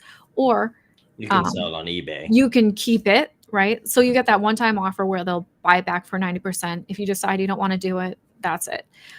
You can keep it in your vault. Deal. Exactly. You can keep it in your vault and just kind of like look at it. You can pay the $6, get it sent to you, or GameStop actually has it integrated where you can sell on eBay also. Because like, PSA already super easy. Right. Yeah. It's actually awesome. I was like, okay, oh, shit, that's pretty cool. So how does this make GameStop money? So basically these cards are already owned probably at a discount. You're then basically most people are going to lose money, right? Because the chances of getting something that's more than GameStop going to lose money? No. The people who are buying it, there's a 70% chance that they're going to get a card that is worth less than what they just paid. Okay. So that's all just most of the time you're going to lose out and get a card that's cheaper than what you paid for it. There's and apparently what if you get profit cycle like a whole lot more? Yeah. So profit cycle 2 is then if they sell it to you, you can always shuffle that card back into the deck and resell it again. Number 2 is if they want it shipped to you, then you charge them to ship it to you. And then third payment cycle is if you sell it through eBay, there's, I'm assuming, other fees there to do that. But let's say you pay $25 for a card and pull one that's worth like $400, and you're like, well, give me my money. Like, you can do that, and then it just goes back into the shuffle, right? So wouldn't GME lose money on that? Not really, because it'll end up. There's 7 other people that got a shittier draw. Right. Like the chances of getting that are so low. Like it's less than a casino. Like the chance of you actually getting something that's which is a great analogy. A low level of gambling, right? Yeah, because it's basically a slot machine, except you're using physical items instead of money. I mean, I guess, but apparently this repack thing is already a thing. There's websites that already do this. I didn't even know that till today. There's different things. So like you can have like these anime bundle packs or different things like that. Usually it's for stuff where you're just like, getting collectibles and things like that you want to keep to like stash, but like you can get, I mean, it's not much different than if you went and got like a booster pack, except that these are like actual graded cards as opposed to brand new cards that are coming into the system.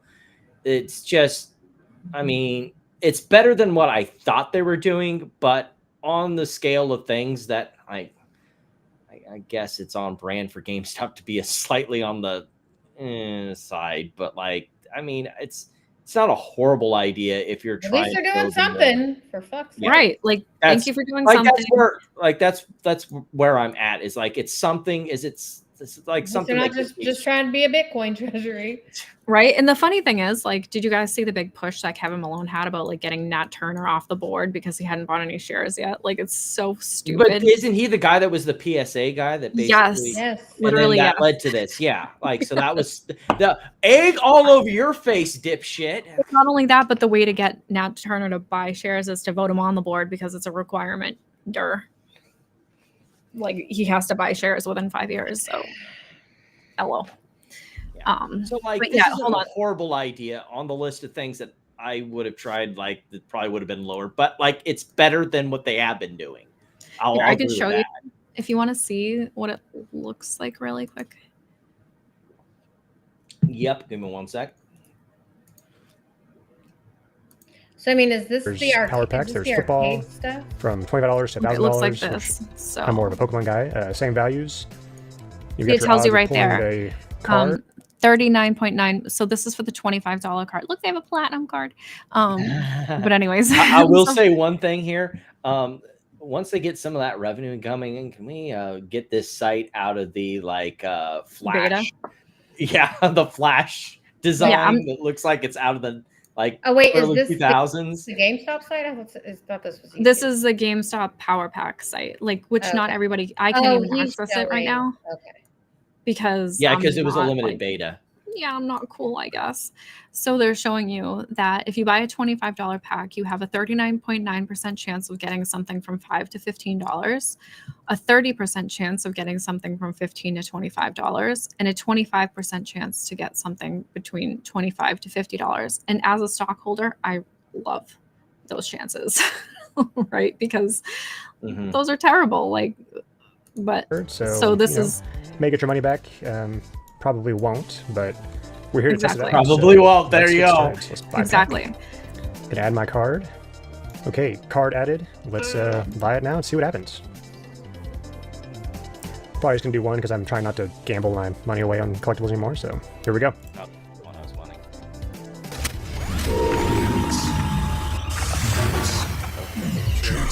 Cloth PSA 9. Value of $13. You can sell it immediately back to GameStop. You can buy another pack. You can view your card in your collection. Let's do one more card for grins.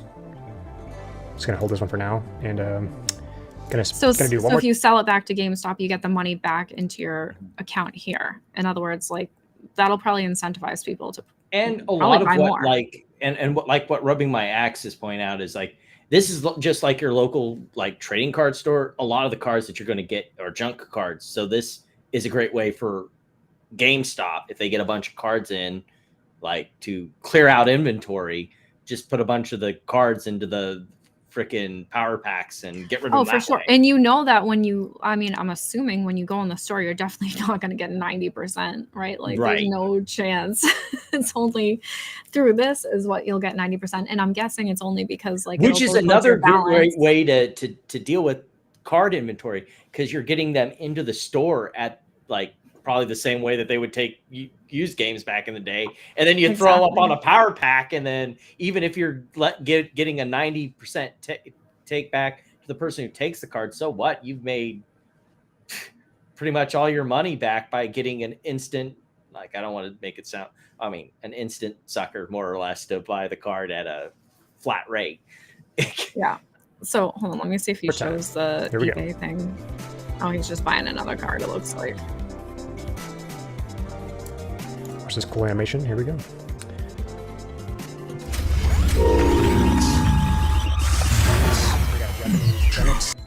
We got a Japanese Bella Belt PSA 10 art rare. So, on these two, I did lose money, but yeah, I'm not going to buy any more because, like I said, I'm trying not to gamble my money away because this is a form of gambling, just so you know. But once you open the cards, you can go to your collection. See, it's sell on eBay is right there. Oh, it even pulls in your cards from your personal PSA collection. These are all physical cards I own, but then you have your ones that you pulled from the fitting machine right here. Very cool. You can sell it on eBay directly, which is nice. Let's see, when you click on one, you can... So I guess you can't sell it directly back to GameStop PSA from this screen. I think it's only a limited time offer from when you pull the card. Yeah, that's really it. So I like it. I think it's cool. Yeah, what Amy was talking about is also our next stop on the list here. So we have Morantz talking about this. Okay, so I didn't see this. So he's saying he got this Umbreon card on his live stream that's worth $40K. You can actually go watch it. It's pretty dumb. But keep an eye on this card here. Keep an eye on this card. Look at it. Look at all the elements of this card. It's going to be important. This is the card that's worth the cheeks. Look, that's what you have to look at. Yeah. So this is the card that's worth $40K. It's a little different. This is a card worth $400. Does that one look more like the card Morantz was showing? Wait, yeah, that's the other one? The other one? Yeah. We'll go back to Marantz's card. Is it his the PSA 10? Yeah. Yep. I mean, he's still got $400. Right. It's definitely not 35. It's not 40K though. No, like it, and that's what like and this doesn't nothing even says 40K. It says 34. Well, right, but the giveaway is Pikachu, and it's like on his cheeks it says 2 and 5. Like, see that little Pikachu guy right there? Boom. Well, one's a gold star, the other one's not. So it says 2 and 5, which is the 25th anniversary of it or whatever, and that's how you know that it's not the $34,000 one. Yeah, but imagine either he's a massive idiot, or imagine having to lie to make yourself seem cooler on your live stream about your cardboard cards you own. No, I think it's just the first. He's an idiot. Okay. Well, we've got even more Marantz being an idiot. So this, oh my goodness. I'm also going to kick this is Apple stuff? Yeah, we're going to kick this up to 1.5 speed because I don't spend time on this, but it's dumb. Because let's go look at Apple. Apple's a company here that I've been watching very closely for a long time. Apple closely? Earnings comes out, cash flows in, balance sheets in, and what does it tell me? It tells me they have cash, $28 billion. They've declined on cash growth, 27%. You notice he skips over the income statement and cash flow statement, goes right to the balance sheet, and the only line item entry he knows how to read on a balance sheet, which is cash on hand. 26% the previous quarter, and only a 5% gain and a negative 1%. So a terrible year so far for Apple.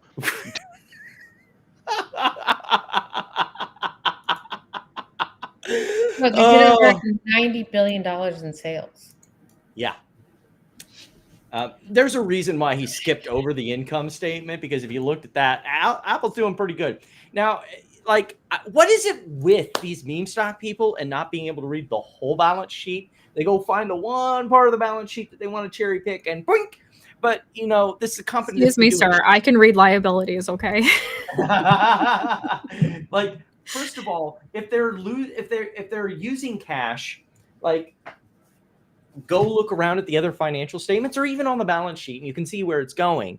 Like, this is a company that has an increasing amount of, like, well, and didn't they just like compared to their liabilities, and they've been doing share buybacks. Didn't they just go and buy like a shit ton of their own product before tariffs? Yes, they had like planes full of. Yeah, that's what at least that's what they. So of course you're going to have things like, if you probably got down here like inventory, yeah, like, well, they must have been offloading it because it's come down since September, but like. Let's see, your receivables have come down.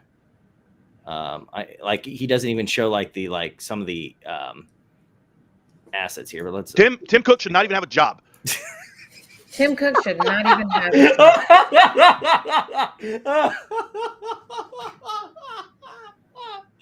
Oh my God. So they reported a quarterly revenue of $94 billion, which was up 10% year over year. Who starts the profitability analysis with the balance they had sheet? Well, an idiot, clearly. They had a huge quarter. Oh my goodness. A revenue record with double-digit growth in iPhone, Mac, and services, and growth around the world in every geographic segment. But Tim Cook should be fired, guys. Oh, this is like it'll get better. It'll get better, Platinum. We haven't even gotten to the best part. Right? Well, look, the CEO, there is legitimate critique for Tim Cook. Like, there is. He is not. This isn't it. Yeah. Like, and it doesn't end with him being fired. There are things that you can say about Tim Cook, like he's not like a super visionary person, you know, like Vision Pro was a huge mistake. There's you know, at some point, like the same things over and over again you're gonna get behind. Like you were late to AI. Like, I mean, there's a lot of things that you can say about Tim Cook, but like, he's running a pretty good business here. Okay, I'm gonna jump ahead to the one part that's gonna be at least monetarily. All right, here's the next stupid thing. This comes a day later, I'm pretty sure. Isn't it crazy that Apple hasn't made money since Ryan Cohen bought into GameStop? What? I find it very like. What is I Oh, guess a dude, it gets coincidence. better. It gets Coincidental. better. Watch this. Ryan Cohen, his value, I'm and sorry. that company called Apple, they haven't made $1 since he bought What? into GameStop. He bought. When did he buy mind's into blown. GameStop? In 2020? Because let's go look at Apple. Yeah. What is It's he all saying? about He's justifying saying the that- cult. He's saying that Apple hasn't made $1? Not even $1 Since Ryan 2020? Cohen bought into GameStop. So 5 years, Apple's just been losing money and no one's noticed. I can't even recall a time when Apple has lost money. What is he saying? What does that mean? All he's looking at is that one line item on the balance sheet. And if you go to the What is he looking at? Like the balance sheet, that he's only looking Not at of cash Apple. on hand. That's it. Not, that's but it? where on Apple That's does it. Where on Apple does it say that they have not made $1? Like if you go look at it, cash on hand. This is gaslighting. It is because Just he's lying. looking at just the cash on hand and trying to say that Apple's an unprofitable Like, I business feel crazy when they're right now. doing what a normal company does and taking that cash off their balance sheet, a thing that confuses. Sorry, Platinum, confuses a lot of GameStop baggies who don't understand that they don't just No cash offense, set on the but- balance sheet. They reinvest it back in the fucking company. Here, I have a little. So, like, what? This is revenue. That's what I'm saying. Like, I'm sorry. am What? What does he mean by not making money? when people say shit, I'm like, am I the crazy one? Like, people can't really believe this. What's even more funny about this is if you go to the short I did on this. Operating And income. what does it have to do? Wait, what does it have to do with Ryan Cohen buying into GameStop? Absolutely nothing. He just makes it That's up. a good question. Like if you go back and you look at What is this 2021 to the most recent quarter that came up, cash is actually up. Hold on. So let me it's find like this. Isn't one of again, Cohen's Marantz biggest is holdings wrong. Apple? Isn't that one of his biggest Wait. holdings? Around right here much is of when Apple does Ryan he own? Cohen bought into GameStop. So then this is what happened. And how much Apple does Ryan Cohen have? A ton, right? That's Isn't true. he like one of the largest shareholders? He's literally bullish on Apple. Yeah, that's true. And I think he had Apple before he had GameStop. He had Apple and Wells Fargo. I don't understand what's happening. Well, don't what either. happened was he bought GameStop and then Apple exploded. I don't know. It's literally the craziest shit. I don't know how those are related. They're not.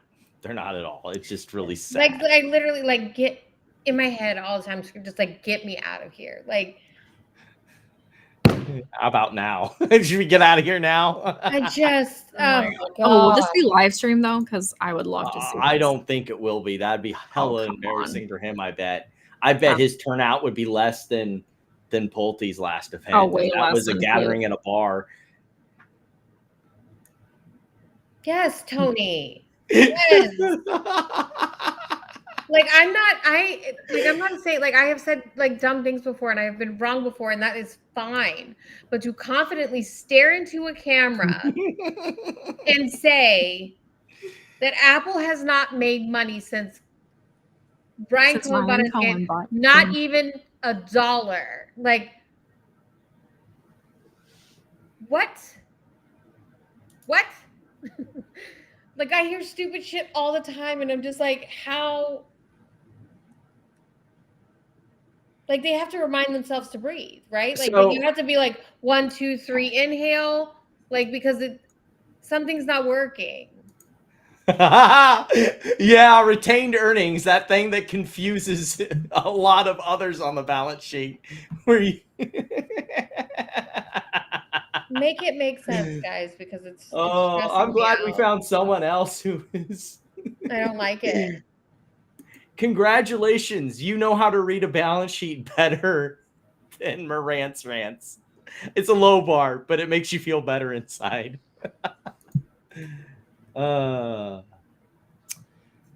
Not the only silly thing. So we just got done talking about Kevin Malone's stupid retreat into Boise, Idaho, as if anyone wants to go in the middle of fuck all nowhere. But in November, get ready to be snowed in. So this also this is stupid on multiple levels. First of all, actually committed to having. There was no commitment. That's the thing. No. He just committed to having an interview with PP Seeds. Oh yeah. Well, that and these are not serious people. The CEO of the company of Quantum is gonna. And then there was, and then also what Roger Hamilton also joined on that bandwagon, didn't he too? I don't know. Then of course we have that space call going to fight market corruption and short sellers with his meme token art coin, which has not produced any art or anything. All it's done is repeatedly bagged fucking people. Like, I'm telling you, like. Anyway, so Quantum, like, first of all, this tweet is actually factually wrong, and I think intentionally wrong, because number one, it wasn't that Quantum was buying into Genius. It was Kevin Malone suggesting they should. Correct. Oh yeah, he was very proud of his first press release. I'm sure. So like the only investment we know of from Quantum is they bought GameStop and then they went down 10%, which I found fucking hilarious. The other thing that we found out about Quantum was what we obviously had known all along. Kevin Malone wasn't the only pumper. There was these two. And then we found more than that. Yeah, there's more than that. I put up another one. And then we found a few more. 1,000, yeah. 1,000. Yep, there's more. If you search Quantum and then Google, because everyone has it on like a Google Drive for some reason. Yes. But look, hey, like, no hate to these. They're disclosing it. Yeah, right. That's Which totally is a lot fine. better than Kevin Malone, who had to been tweaked by the fucking ear to get him to put disclosures at the bottom of his posts. But the weird thing is they get like no engagement at all. Yeah, these accounts. Well, they also get paid like they get no engagement too. So yeah, right. $200 a tweet? Are you kidding me? Somebody That's found like money that people claim Matt. I make.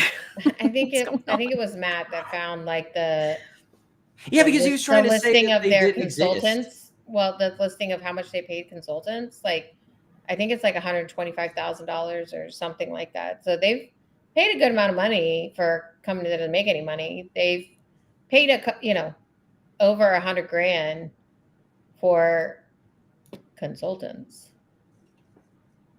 Yep. I know we're running out of time here towards the end, but I kind of got to get to this level of stupidity. There's a lot of tangled stupidity in here. On this. But first of all, there's the apparently Ryan Cohen didn't sell meme is back. Don't ask why, because it's really stupid fucking dumb.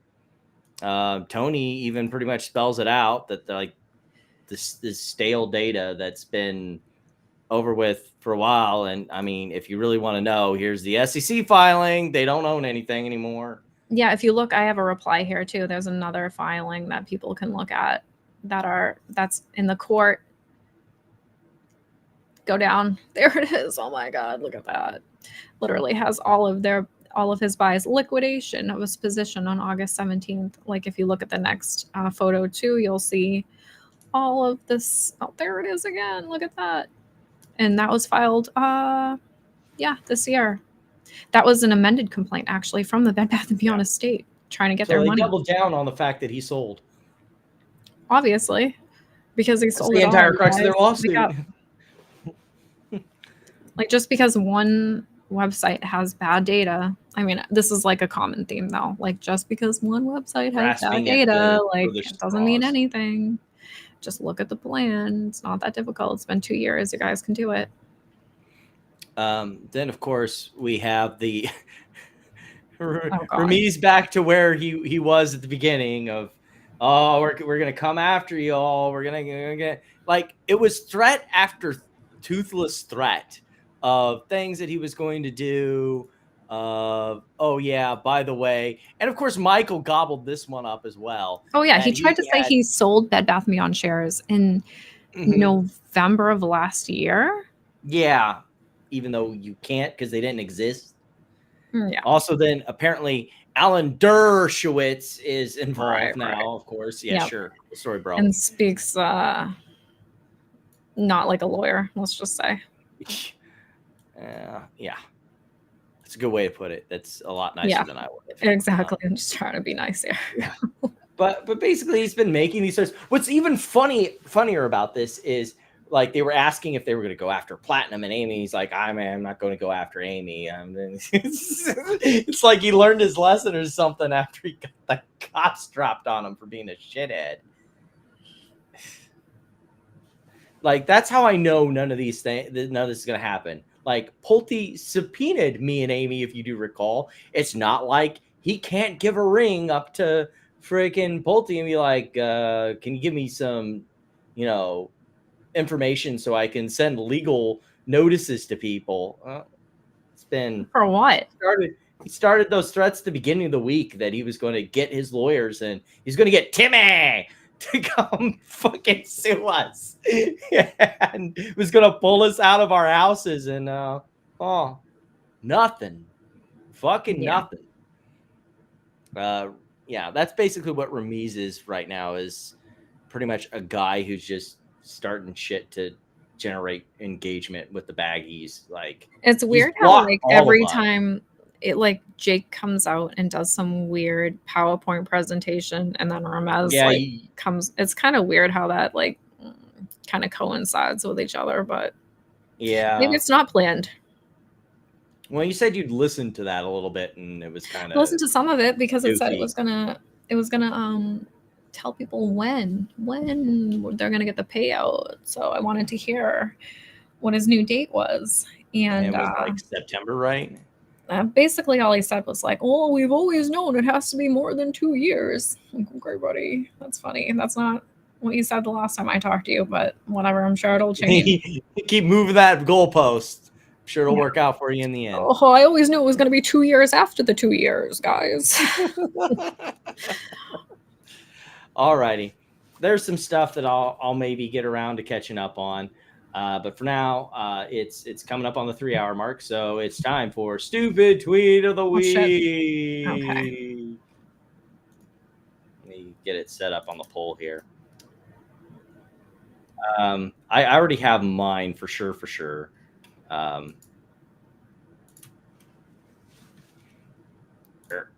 Do either one of you guys have yours ready, or? Yeah. Okay, shoot it to me, and they'll buy me time to set up the poll. Oh, okay.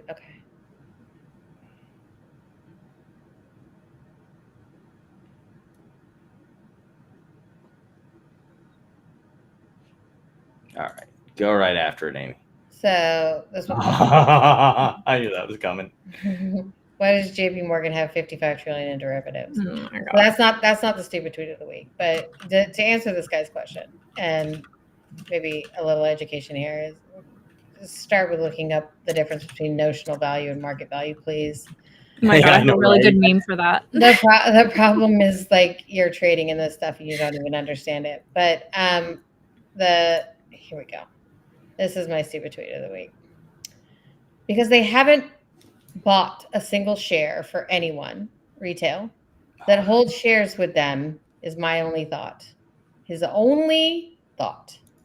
They probably took our money and bought leaps with it, or better yet, probably wrote us contracts for the amount of shares while buying puts on the stock for twice as many. I can't figure it out at this point, but that's where my mind's at. Like, this is your only thought here, not that that's the notional value of their derivatives that they hold, and that this is it, that they're taking your money and buying options like fucking degenerates. Okay, cool story. It's just like stunning.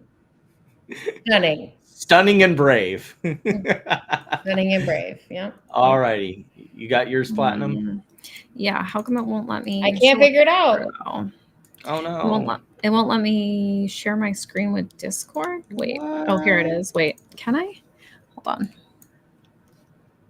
It should be if all else fails, you should be able to just share your monitor. Can you see that?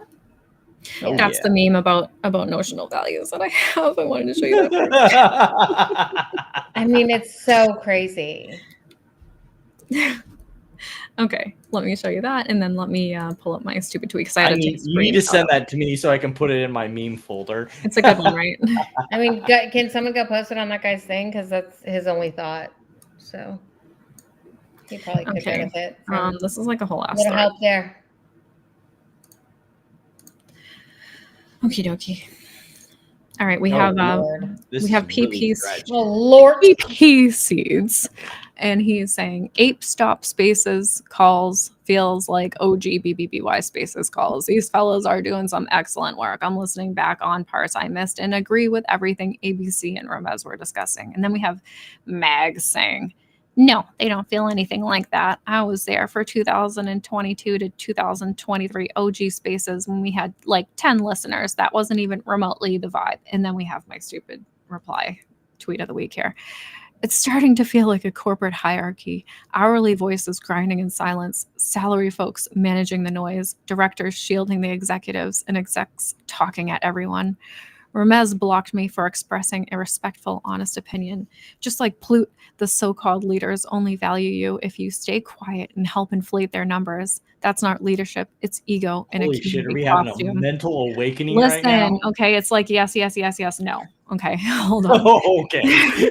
The early spaces welcomed everyone. People could speak their minds without fear. Now, only a few speak. The rest have been trained. Stay quiet or get blocked. Even posts don't hit the same because people have learned silence equals survival. All the drama around D Squad, that's just the hourly workers pushing back. Different groups act more like departments in a company, fragmented, when this was supposed to be one unified force. When the money finally shows up, we'll see who the real community is. This was never just about BBBY or GME. It's about dismantling a broken system and not rebuilding it in the same image. All Money righty then. finally shows up. Blech. Yeah, well,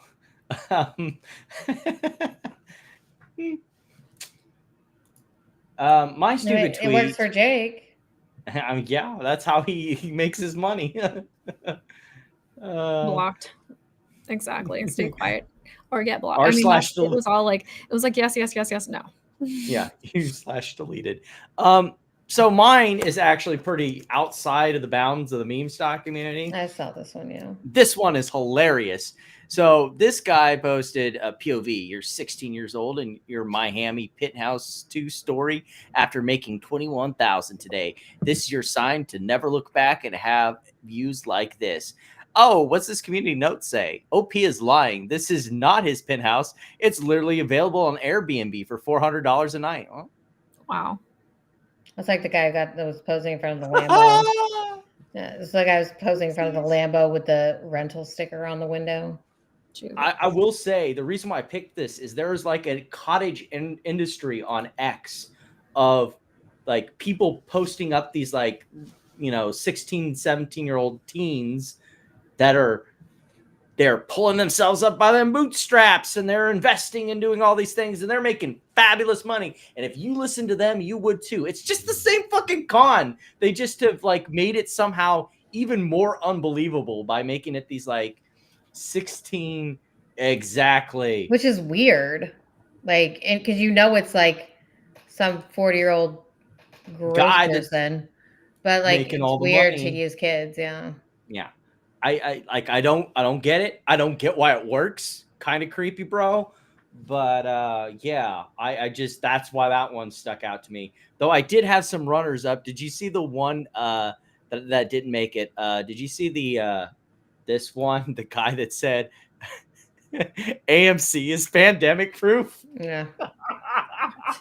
That was a really close one. I was really tempted, but I thought that was too much of a low-hanging fruit. That's probably why I keep losing at this game.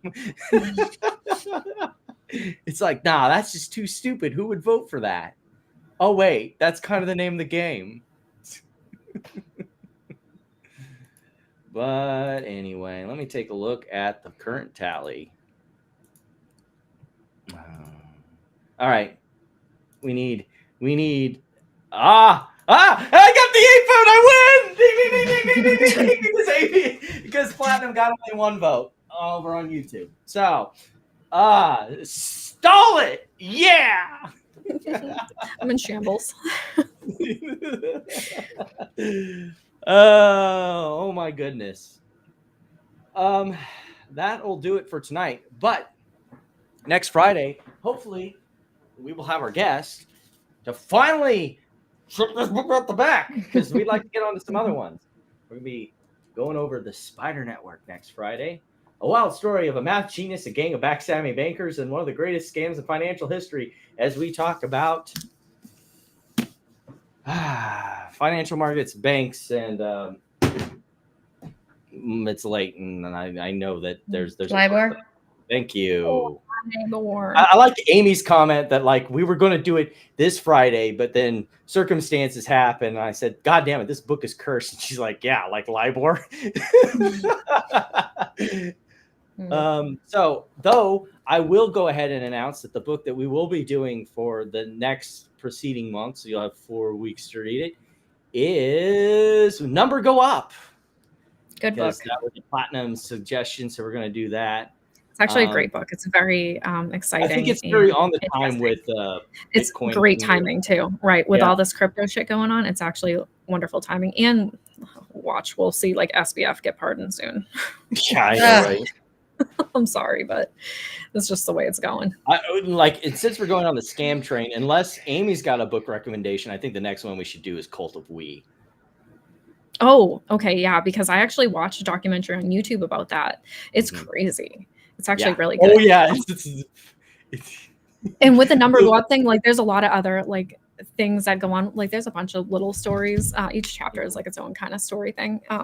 And so I can put some things together for when we go over that. Well, it's kind of like the one that crypto book that I'd read before that one, which was called Tracers in the Dark, where the IRS kind of pathwayed this like learning that everything on the blockchain is kind of like traced. Everyone thought that like no one could find out who's doing all the buying. And then, this one guy that it's the early days of being able to basically trace the blockchain to be able to find criminals and stuff like that, which I think it's not really a finance book, but it's a fun read. You should probably go out and get it sometime. What is it called? Tracers in the Dark. Okay. But I'll probably just read that for fun. Yeah. But that will do it for this week. Any final thoughts, Platinum? Not really. Have a good weekend, everybody. Thanks for tuning in. No problem. Amy, anything to sign us off with tonight? No. Have a great weekend. All righty. Well, we will catch you around next Friday. Till then, laters.